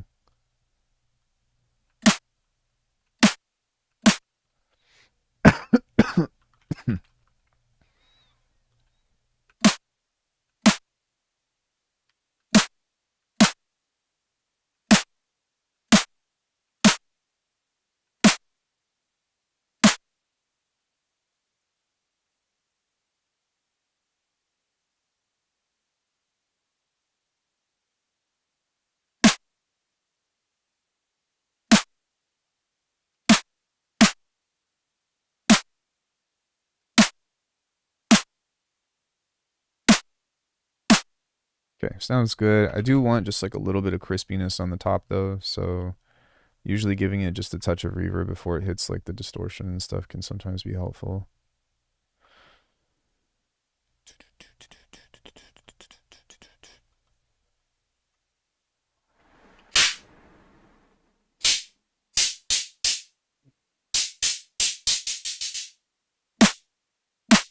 Now it's got a little bit of that airiness to it.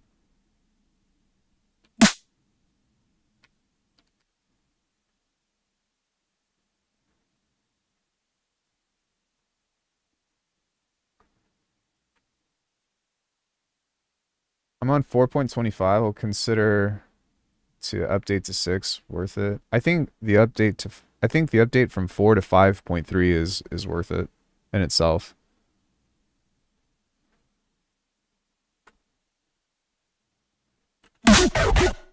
Oops, sorry.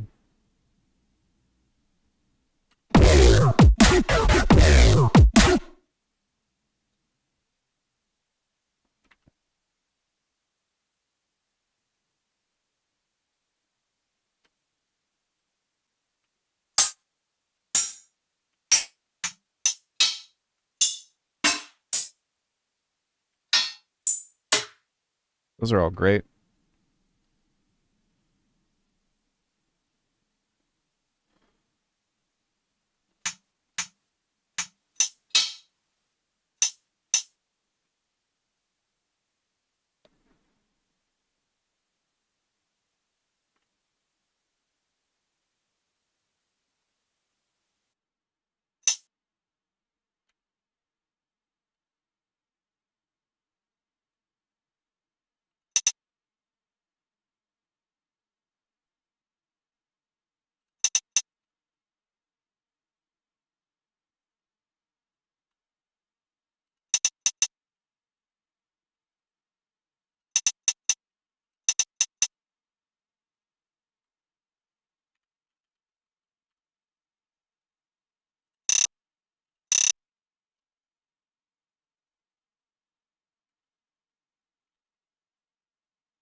Just filling in stuff for now.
Okay, so that's like super off.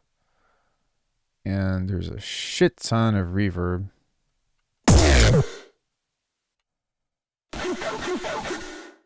That's a lot.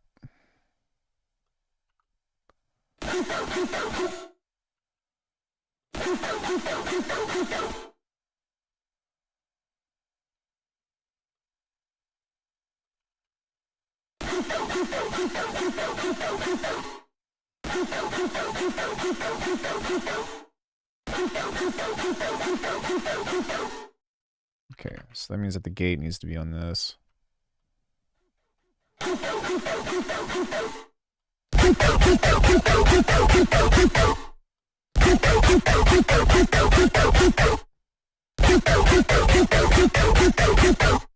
Cool. All right, so now with this needs to be, it's a little bit too late, so I'm going to match this up with the snare and try to get this to dance together.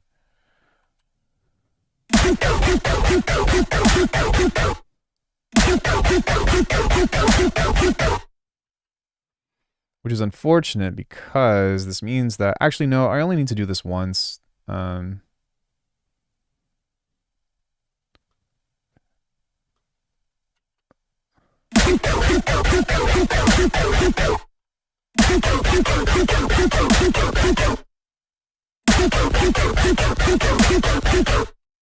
Yeah, that's a little bit better.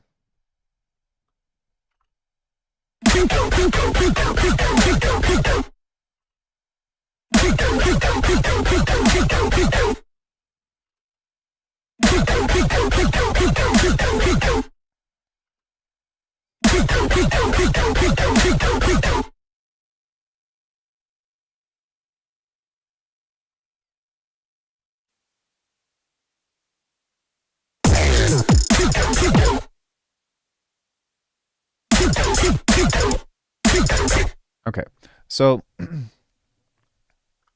this needs to follow along with the dance that I've created along with the drums, and so getting this to line back up is going to be the first challenge.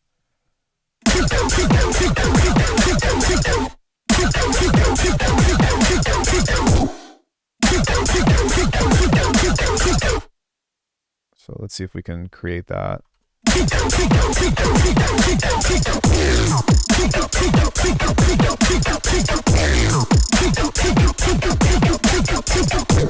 That's actually kind of interesting.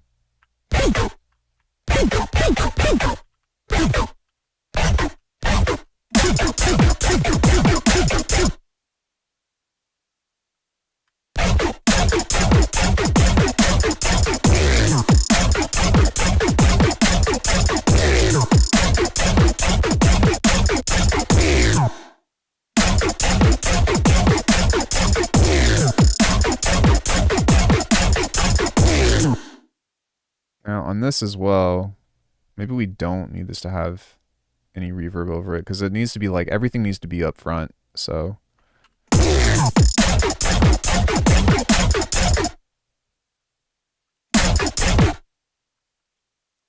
and it might even benefit us to just have a sub under this and to take this out in this particular use case because I don't really feel like this is doing much for the low end, so it's not really providing any energy to bounce.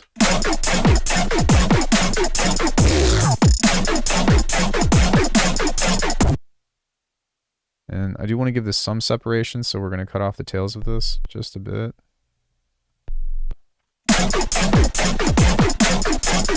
We'll make this into an 808.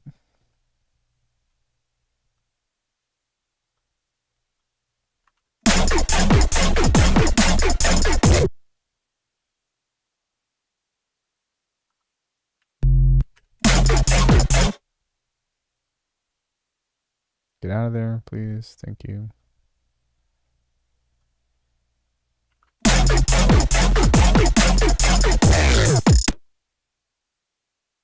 Alright, now this thing is still super sharp, so let's try to figure out how we can tame that with a post EQ.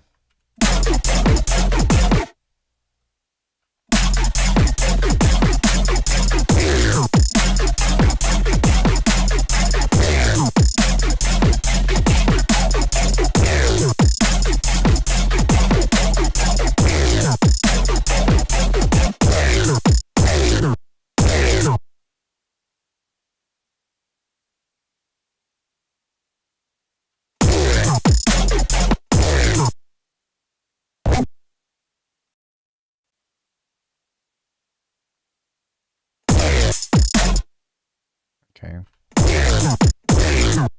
Even for this is still a bit much, so maybe if we can just cut some of this over the top.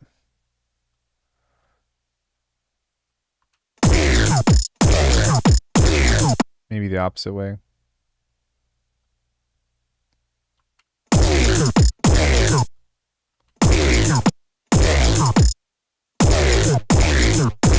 Doesn't really seem to be. Oh, that's because it's on that.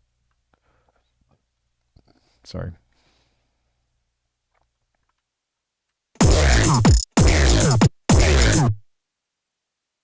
try the other way.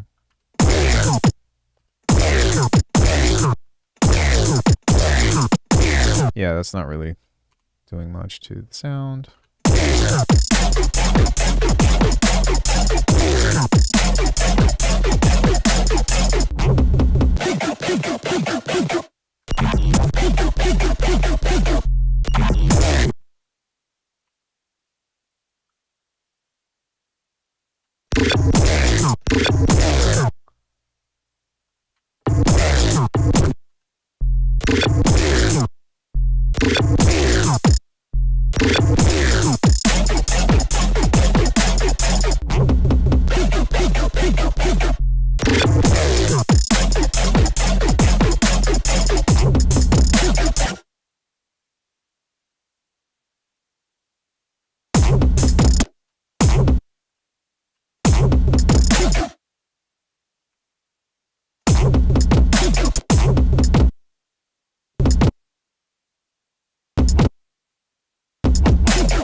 So now we can go back and we can edit the sound and change it into something that that I actually like, because now the sketch is starting to come together, and the sound is still a bit harsh, and it's also going to get super fatiguing to listen to on repeat. So we're going to try to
the sound is just breaking apart.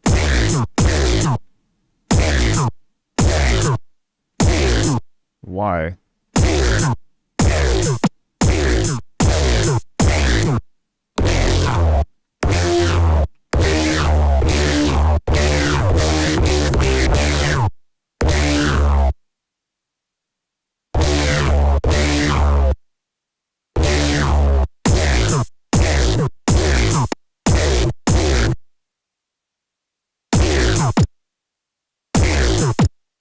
strange. Probably just too much distortion, to be honest.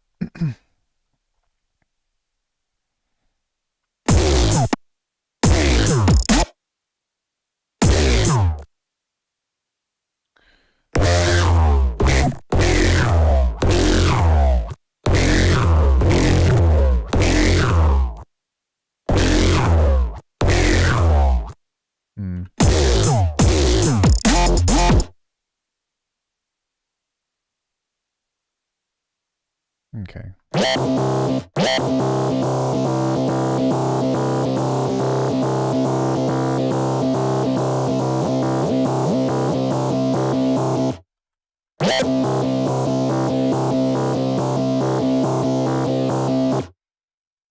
Might be kind of cool, actually.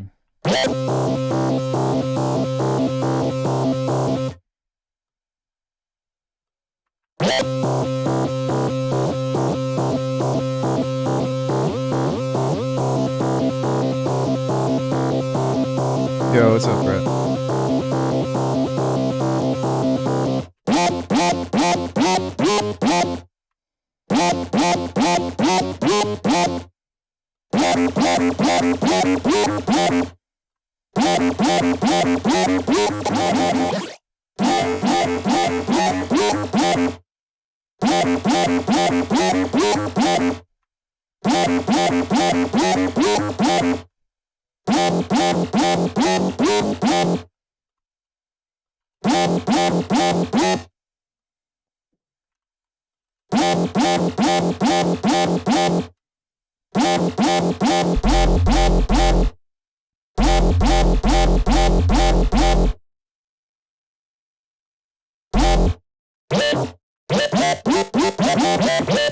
It's actually a really cool lead.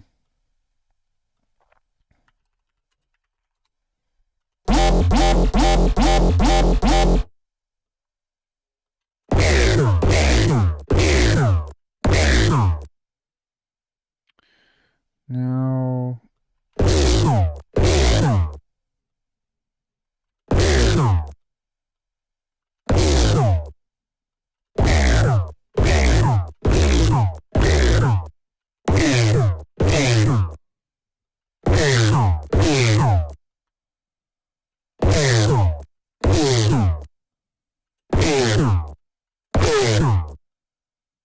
Okay.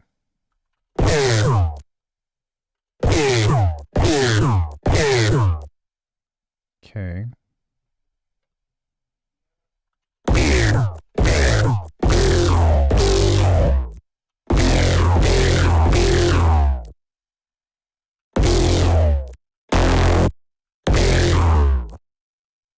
Is there too much white noise over this, maybe?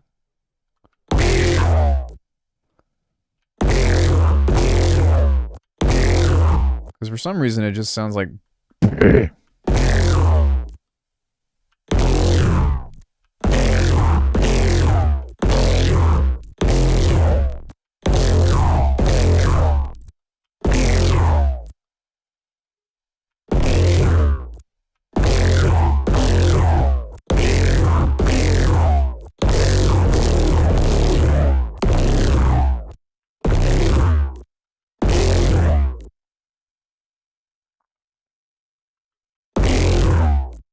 Hey, what's up, dude?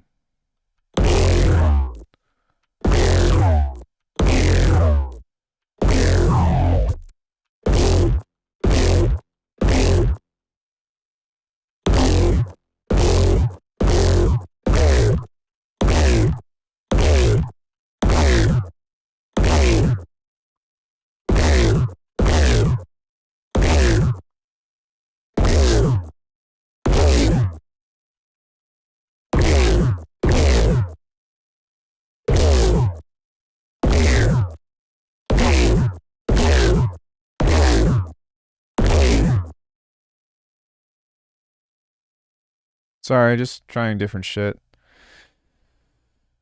Trying different stuff.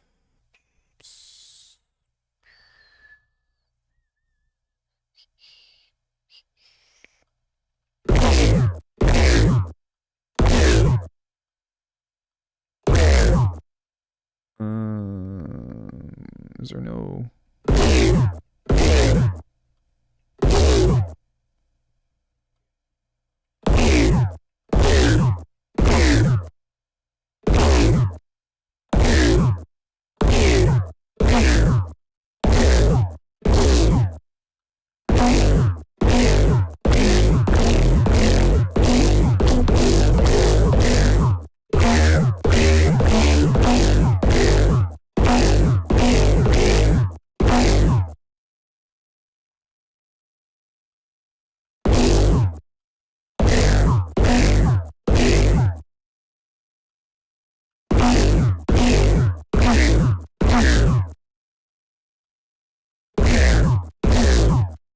Hmm.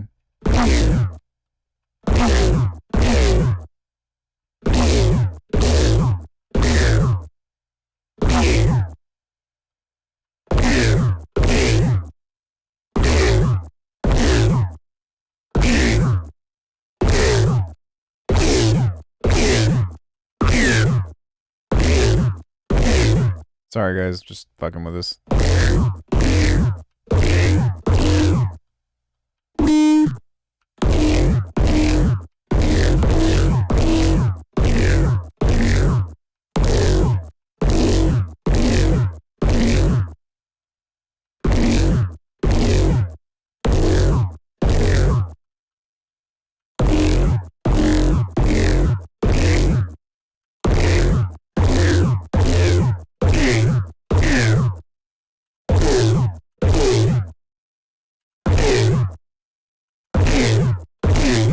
Actually sounds pretty cool. But I would want it to be like just a little bit more clear. And then this thing we totally butchered into something else.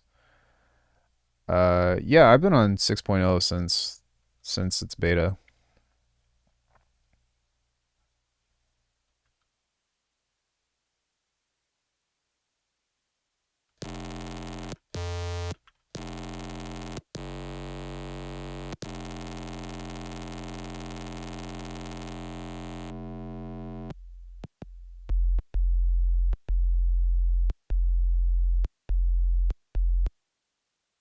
Yeah, what I was hoping to make was like some kind of squishy like wet sound. But what I've been trying to do is get some like FM type, like almost screech. But I'm not really getting that.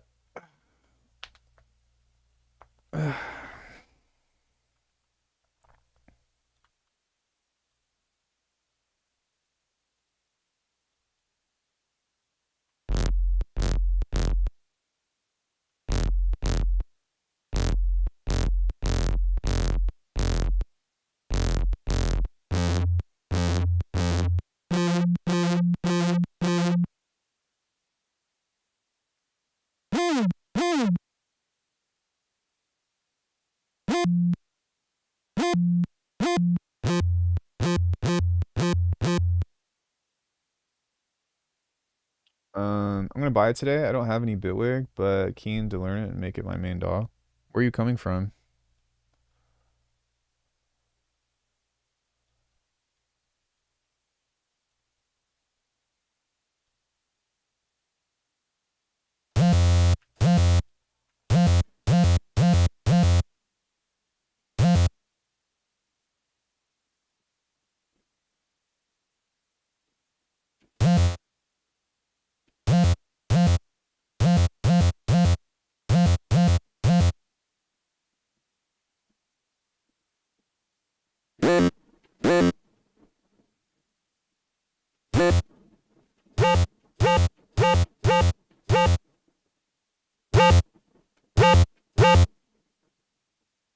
Studio One. Oh yeah.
Just gonna try some other kind of sound that might make it sound kind of similar.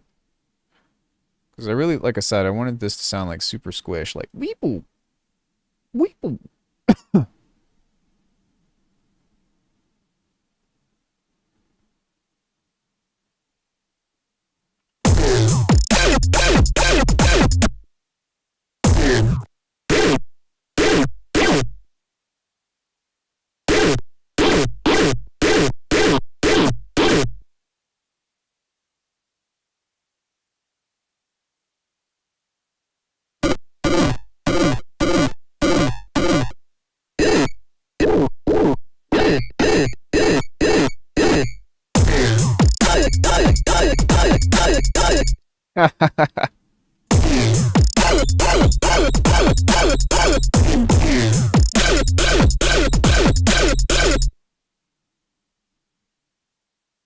That's funny.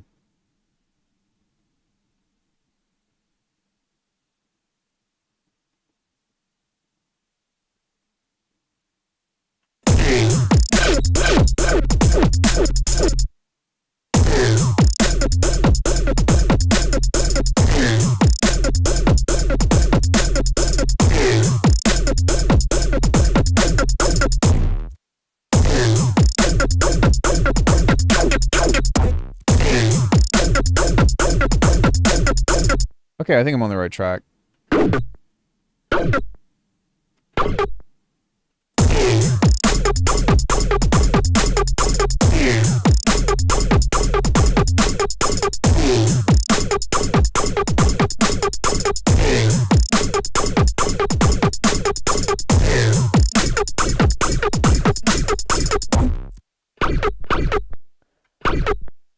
There we go. Okay.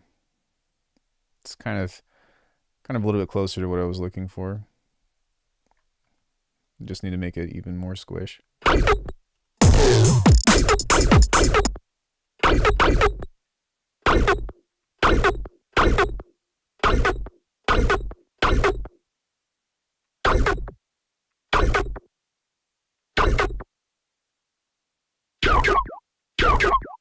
Crazy.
Pew pew.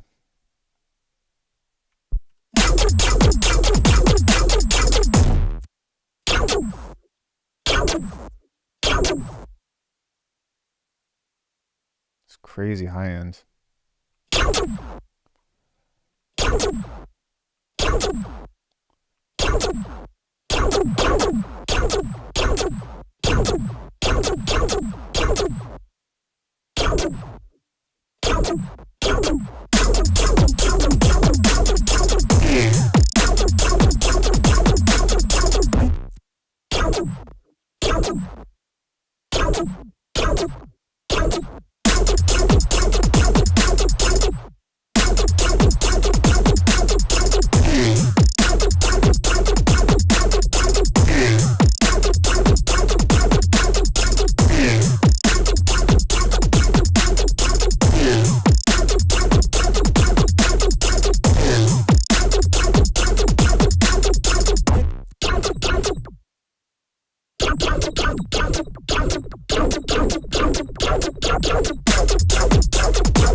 Oof, that OTT brings out the bit crusher on that.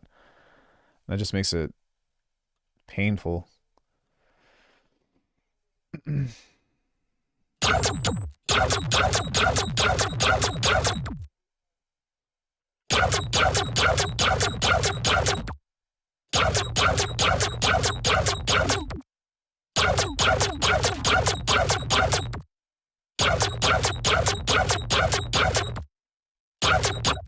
All right, what's bringing that? Oh, there's another bit crusher on here.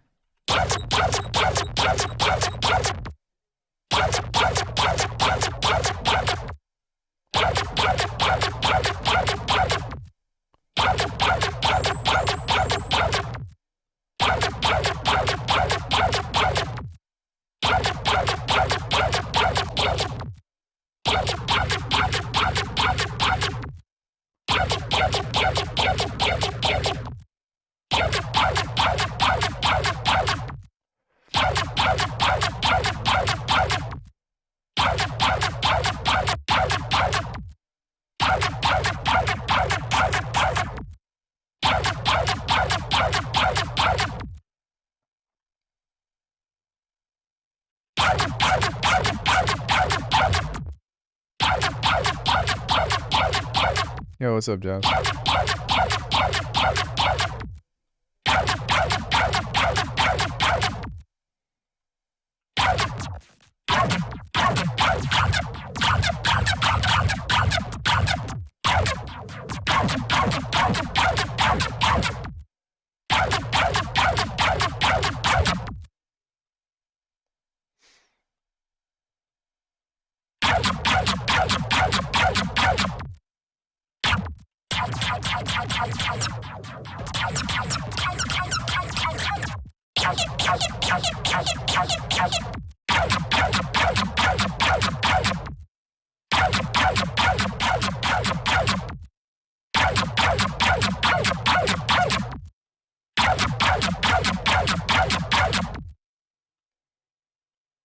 Yeah, we're trying something a little more bro-steppy today. Just for fun.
I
think that should be here. No, it should be here.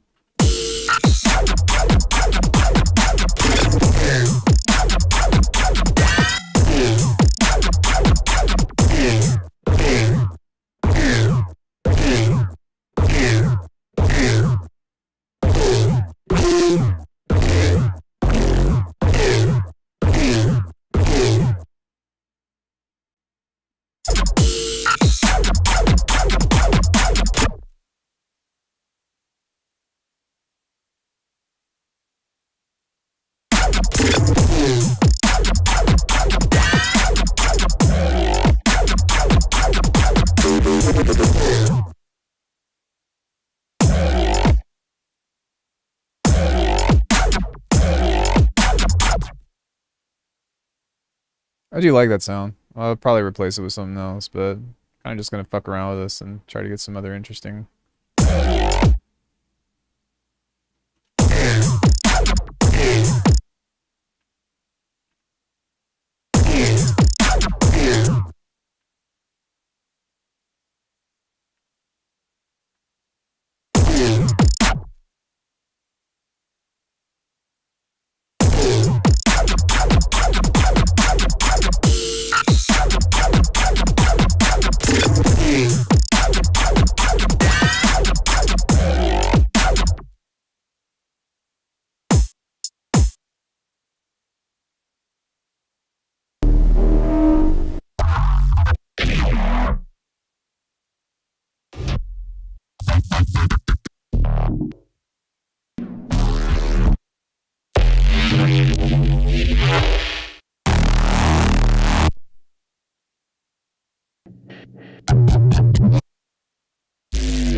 That sounds so bad.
Maybe this shouldn't have a sidechain on it.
Hmm.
This all needs to be like over here.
I think I actually meant to not do a fifth harmonic. I think what I meant to do was this.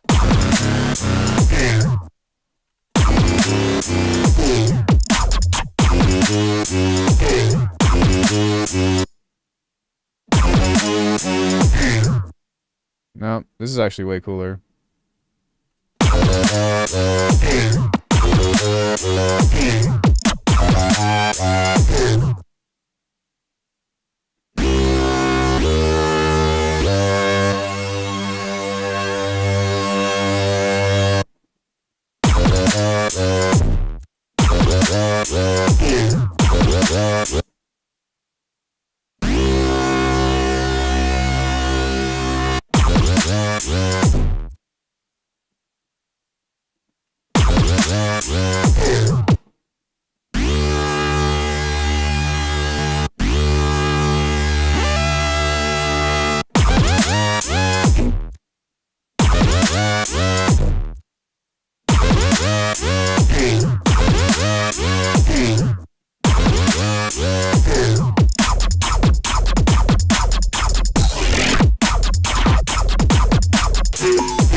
That's dope.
Try something like that just to give it a little bit more space.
Please.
Oh shit. Where are the snares?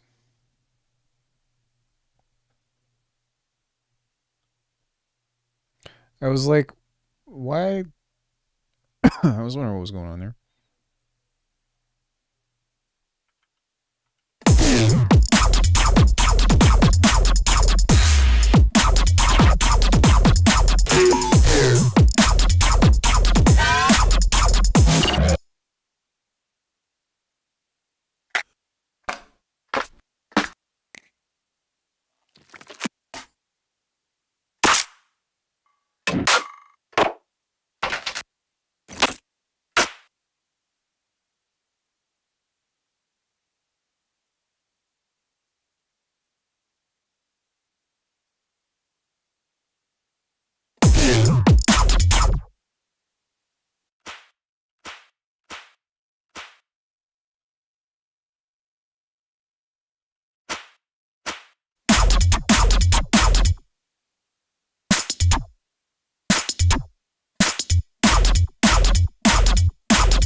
I need to take the alibi stuff out of my library because I get copyrighted every time.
Oh! Ah! Look at you, look at! Oh, well. Oh man, fucking Mortal Kombat is timeless. They have the best fucking sound effects, dude. Oh. Oh. Oh. Oh. Oh. Oh.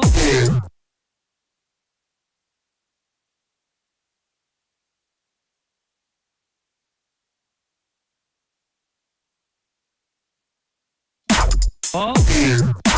Oh. Oh. Oh.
Oh, yeah, it's dog shit, but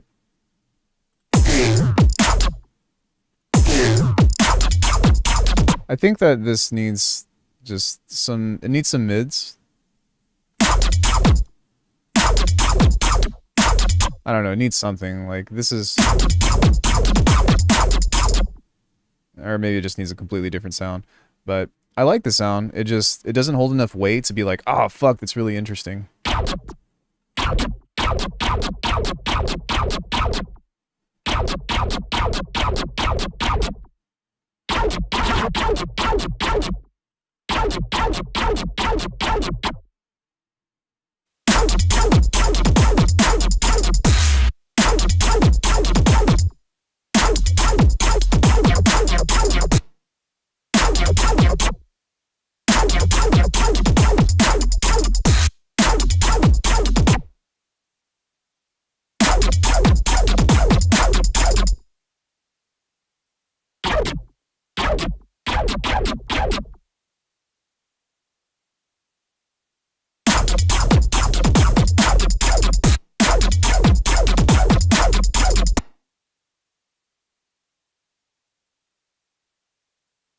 Well, maybe I don't want to do like a...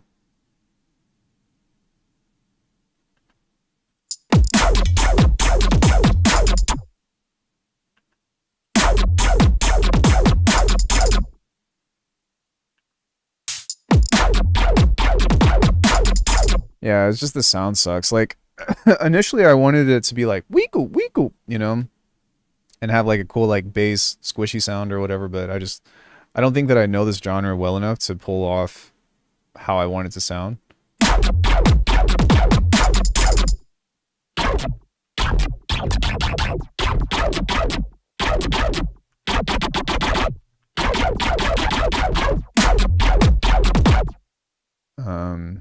And that's okay.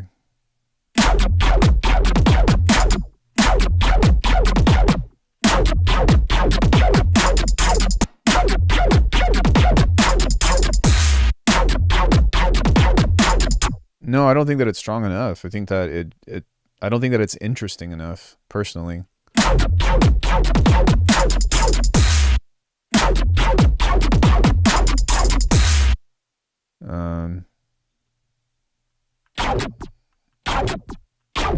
I should probably like spend a day making like bases and stuff as opposed to trying to do it all in one go. But I had fun like giving this a try and being like, oh, because I have an idea for this still.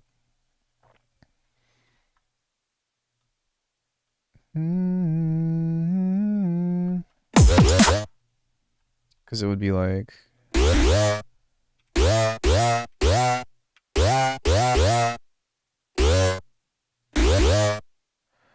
Do do do.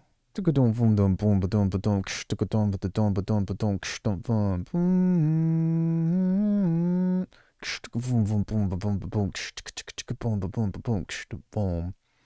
know, so it's there, but the execution as far as the sound design aspect of it is, you know, I'd like to think that I can design anything, but I cannot design anything.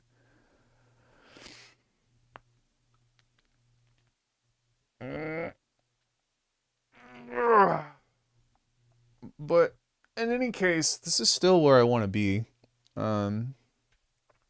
Just because I'd like to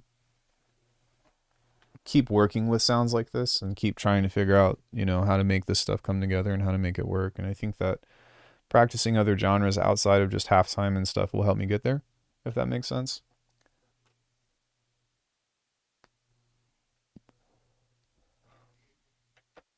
And so I don't really have like an end goal for whatever, but sorry, I just had to respond to this guy.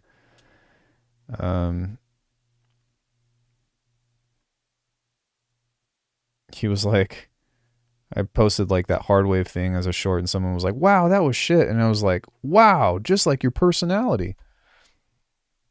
So I'm always trying to come back with something sharp when people say dumb shit to me.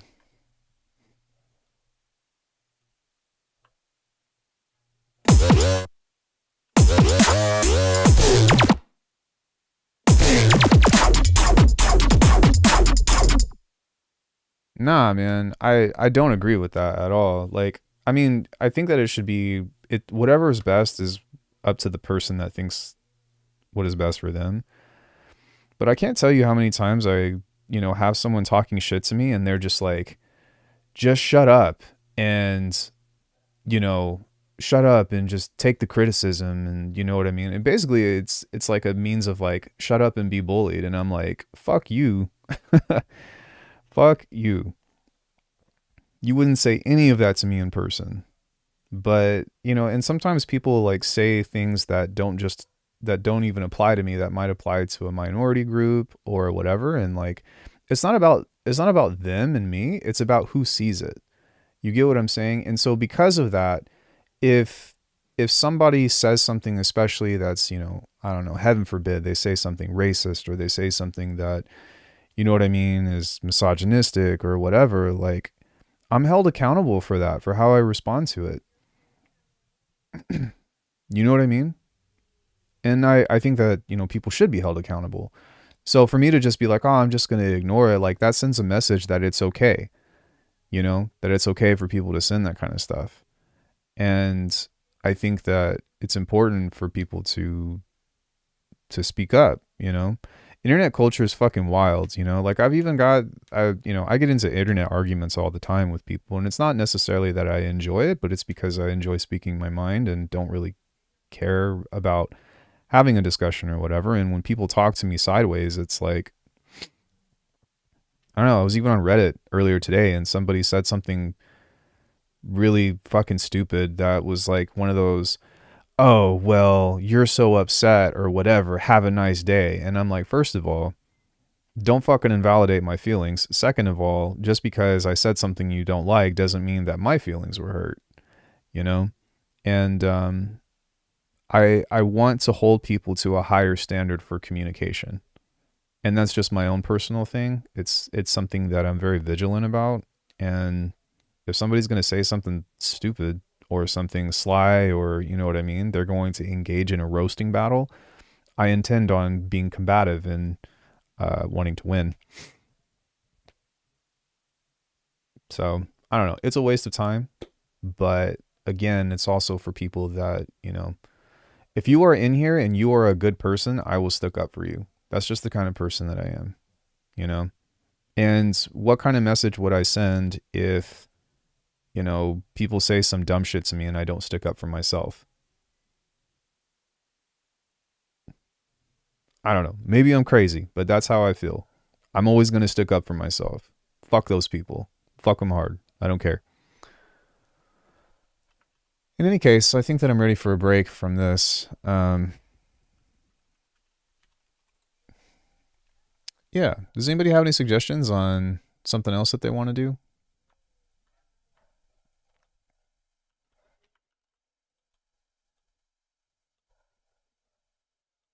Boom, boom, boom, boom, boom, boom, boom, boom, boom, boom, boom, boom, boom, boom.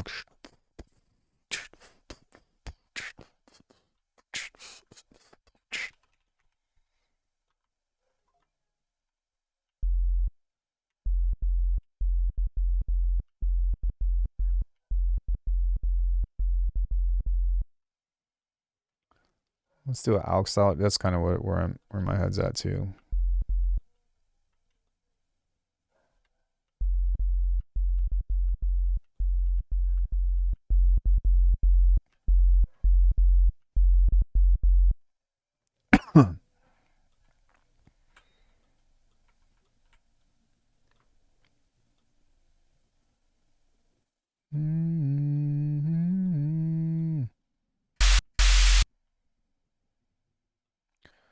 You're going to distort this together.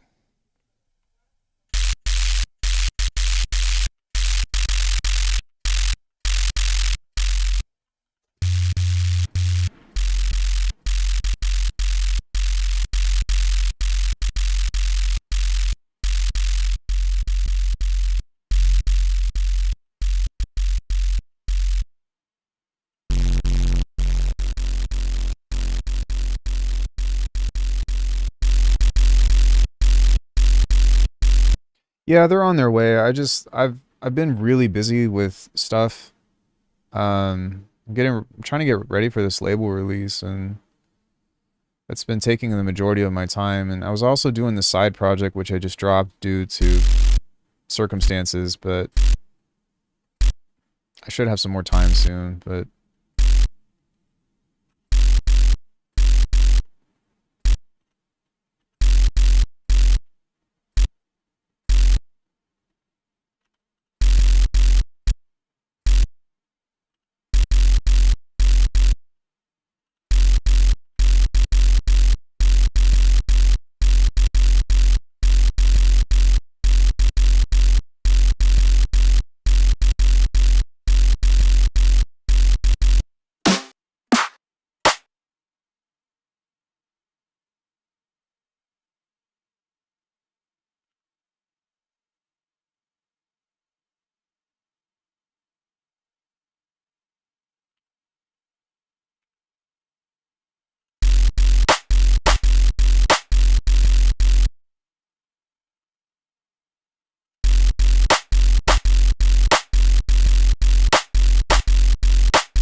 Since 2019. So what? Almost 7 years.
Oh, really just the look.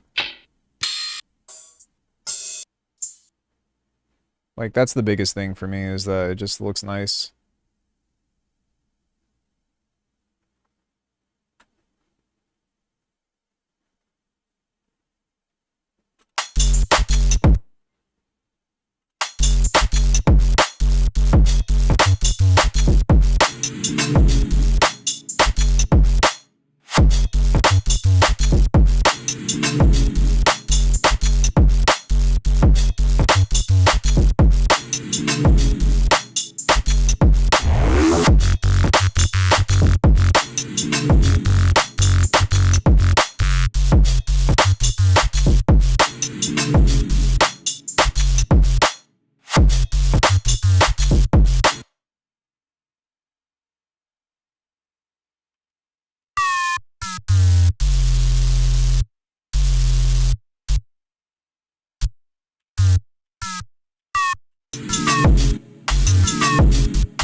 See if I can find like some cool percussion or something to add to that.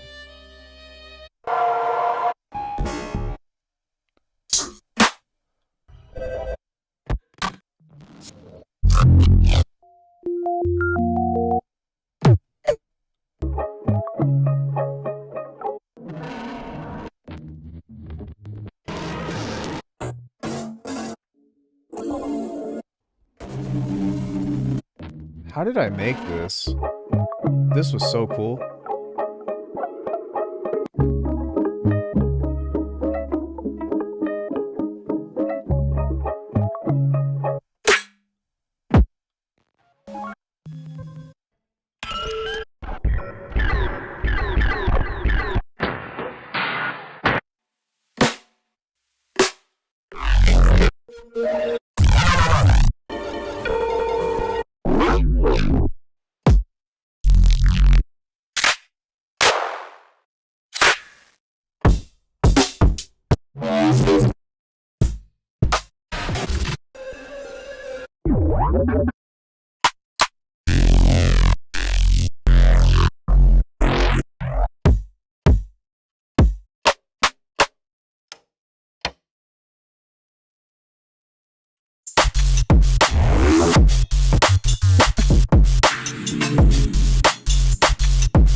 Hey y'all, can I just tell you something?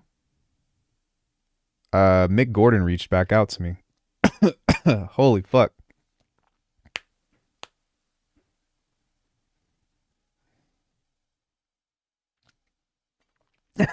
Oh shit. What the fuck?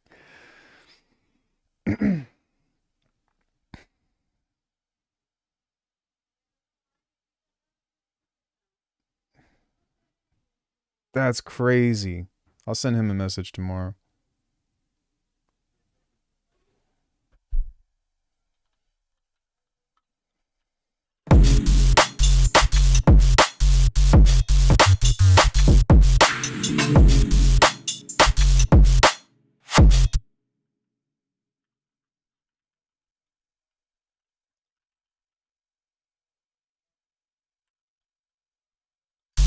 Oh man, if I could get him on the channel for an interview, that would be so great.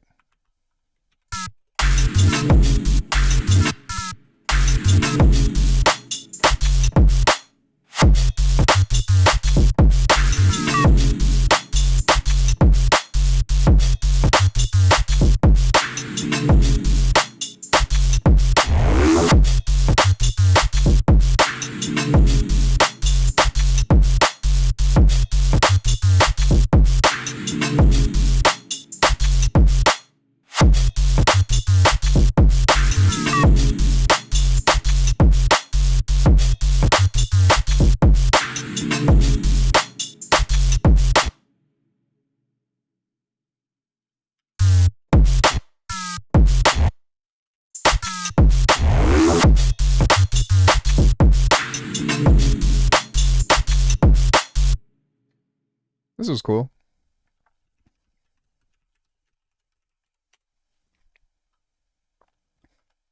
I feel like if I can just get like one more thing in this, then that would be sick.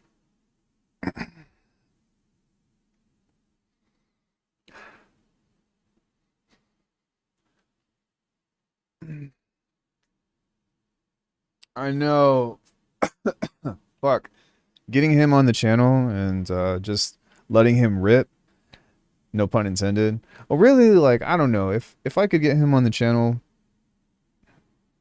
I think I would just ask him about bass music in general and about where he's at and about where his inspiration and stuff come from. Just because I I don't want to pressure I wouldn't want to pressure him into being like show us your secrets, but more so in a means of like where the fuck did you come up with this stuff?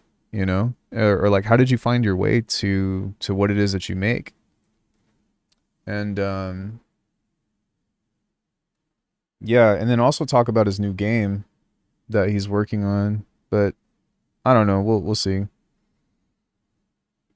Yeah, you know, I would want him to feel at home on this channel.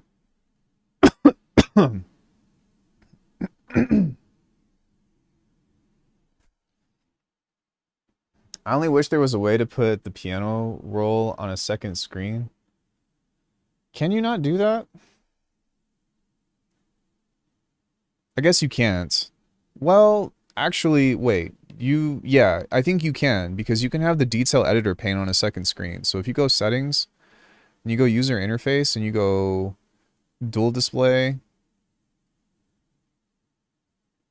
master and detail, then yeah, look. So I've got two windows here. One of them is this and one of them is this. That's been a thing forever.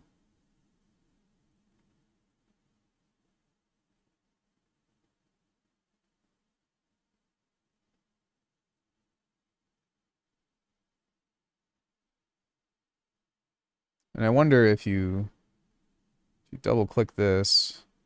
Yeah, so whatever you click, this will pop up.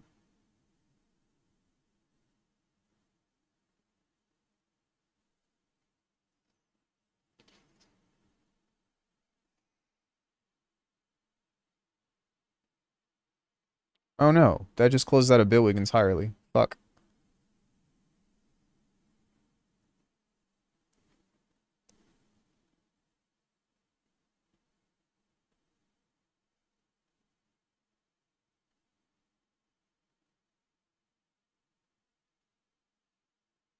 Is that back where we... Yeah, it's pretty close. Yeah, that's... Yeah, that's been a thing for a while.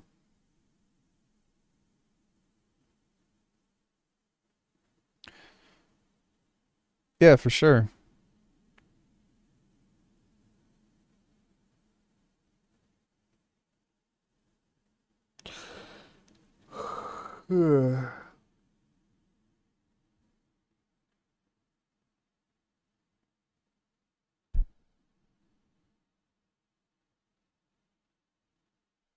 Ouch. Well, does anybody have any questions about anything? Or is there anything else that you all want to do? That was a cool little, like, quick throw together type beat.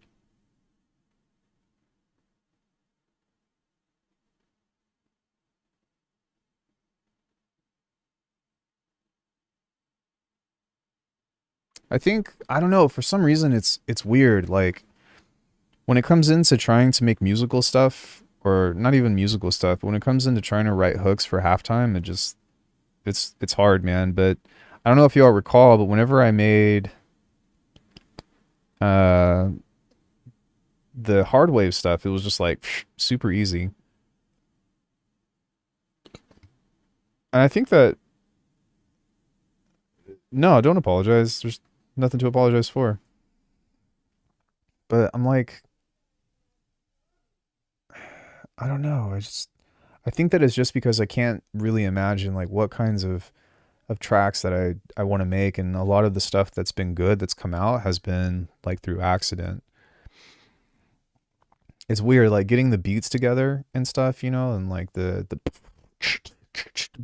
like I've got that. I've got that down to a science, but when it comes into I don't know, just making it impactful and important, it's been one of those things, but I don't know. I'll continue bouncing around genres and stuff and see what it is that I want to do. I think that in the future, what I'm going to do is I've made that post, and I think I'll do like 1 week of halftime, 1 week of whatever the Discord votes for. And at some point, or maybe I can even do that. Maybe instead of sample challenge, it'll be genre challenge. Because that way, every Saturday or something, you know, we could challenge ourselves to make something in a different style. Let's do that. Does that sound like a better idea to everyone?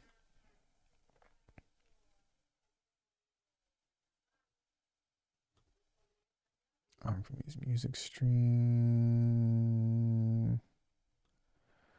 I'm gonna rename this into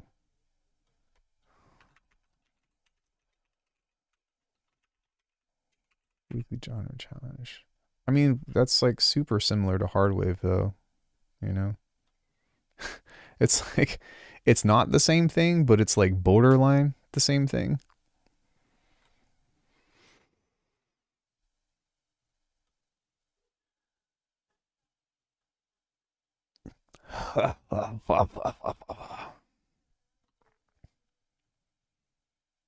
Yeah, so we'll do that. Yeah, we'll do that, and starting next week, we'll have some stuff where we can kind of do the ting. We can do the ting. Maybe what I should do is just like go back to making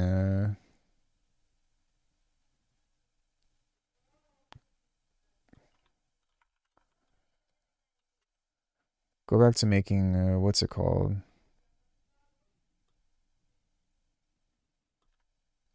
Like future beats or something.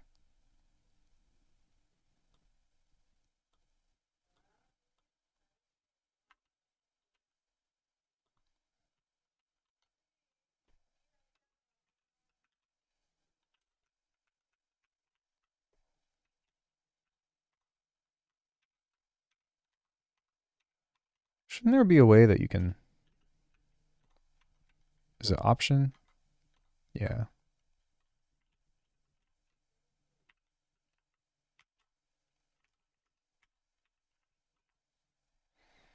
You just come up with some random shit like this.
I just posted it in the chat.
F, I'm on my way. I'll check later. Did you not find it?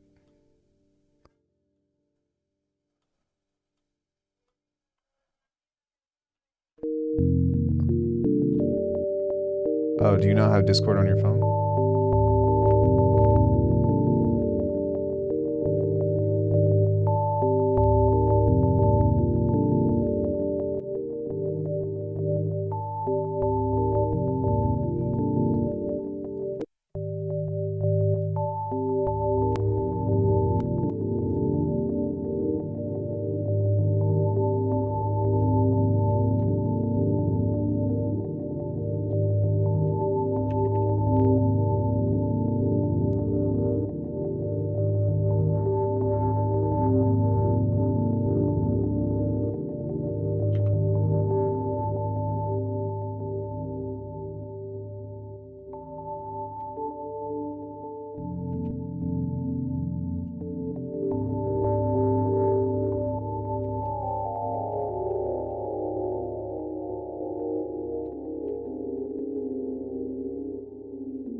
Do you have Top Chat on?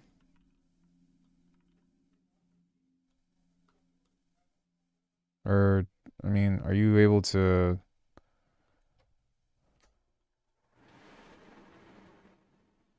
Dude, what the fuck?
Okay.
No, it's from Lunacy Audio.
So with that weird harmony over this.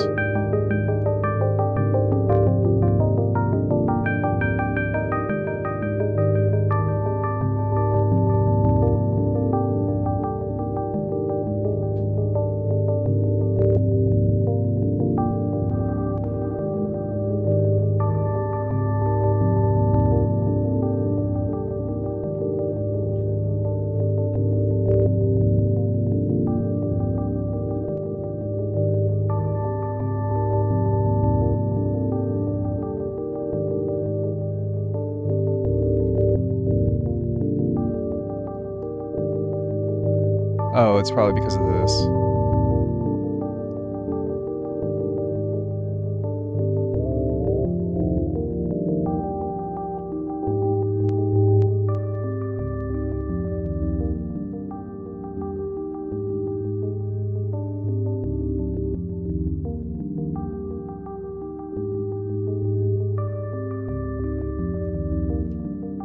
I see.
Yeah, it's addictive.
In some cases it is. Because of beam.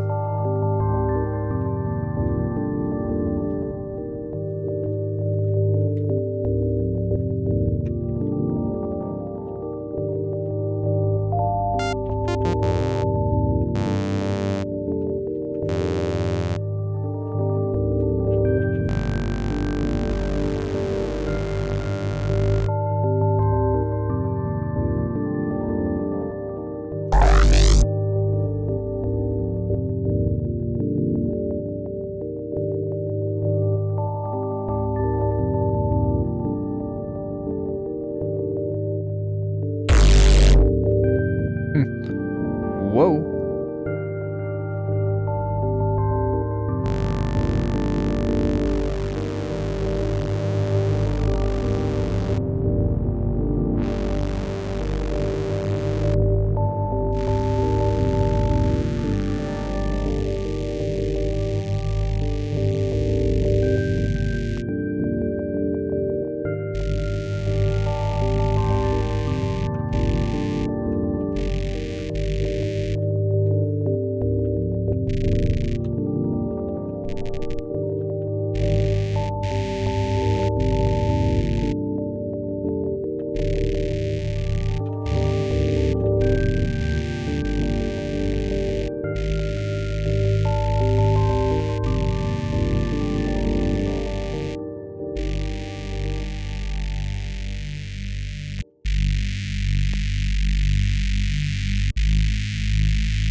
I hear this like really cool like pitching around, like one.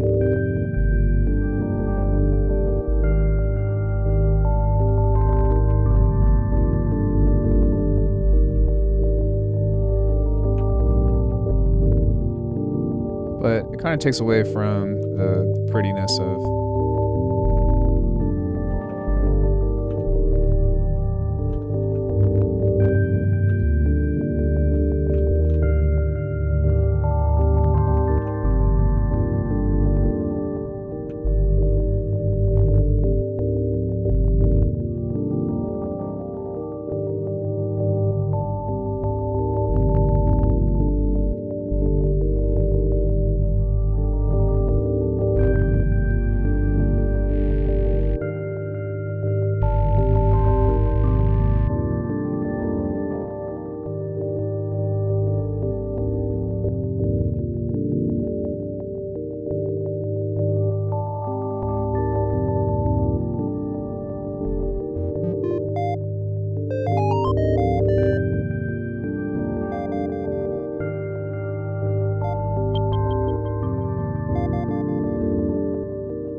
It seems like the most natural way to go.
That's really interesting. On the second part of that, that's...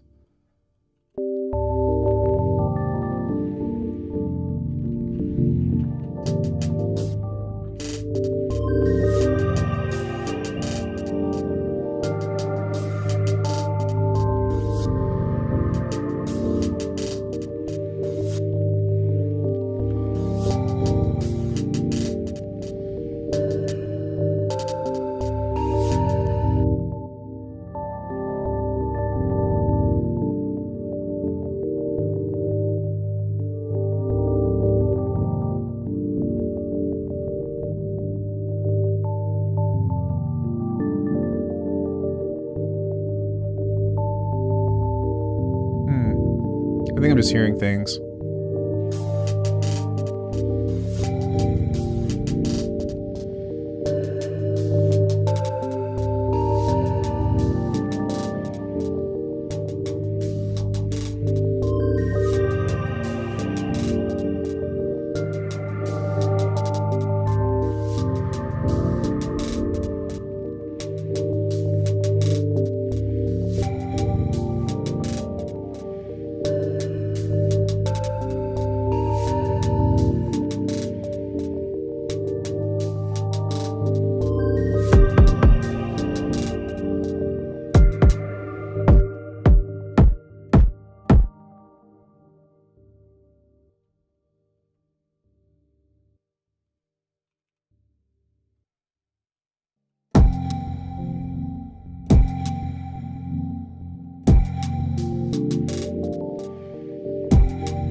Hmm.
This was nice.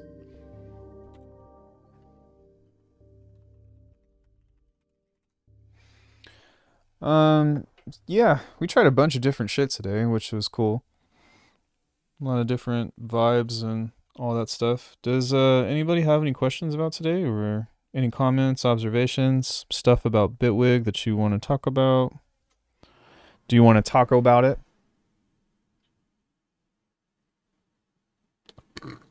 I appreciate you guys hanging out, but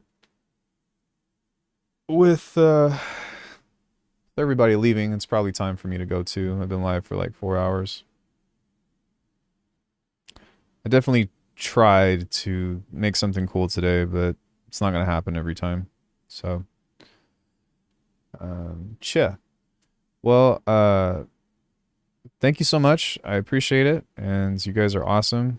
Check out alchemy.com if you want to support the channel. I am going to be working on a new preset pack soon. But yeah, I don't know. We'll see what happens next time. Much love, guys. I'll catch you later and have a great rest of your evening. Bye, everybody.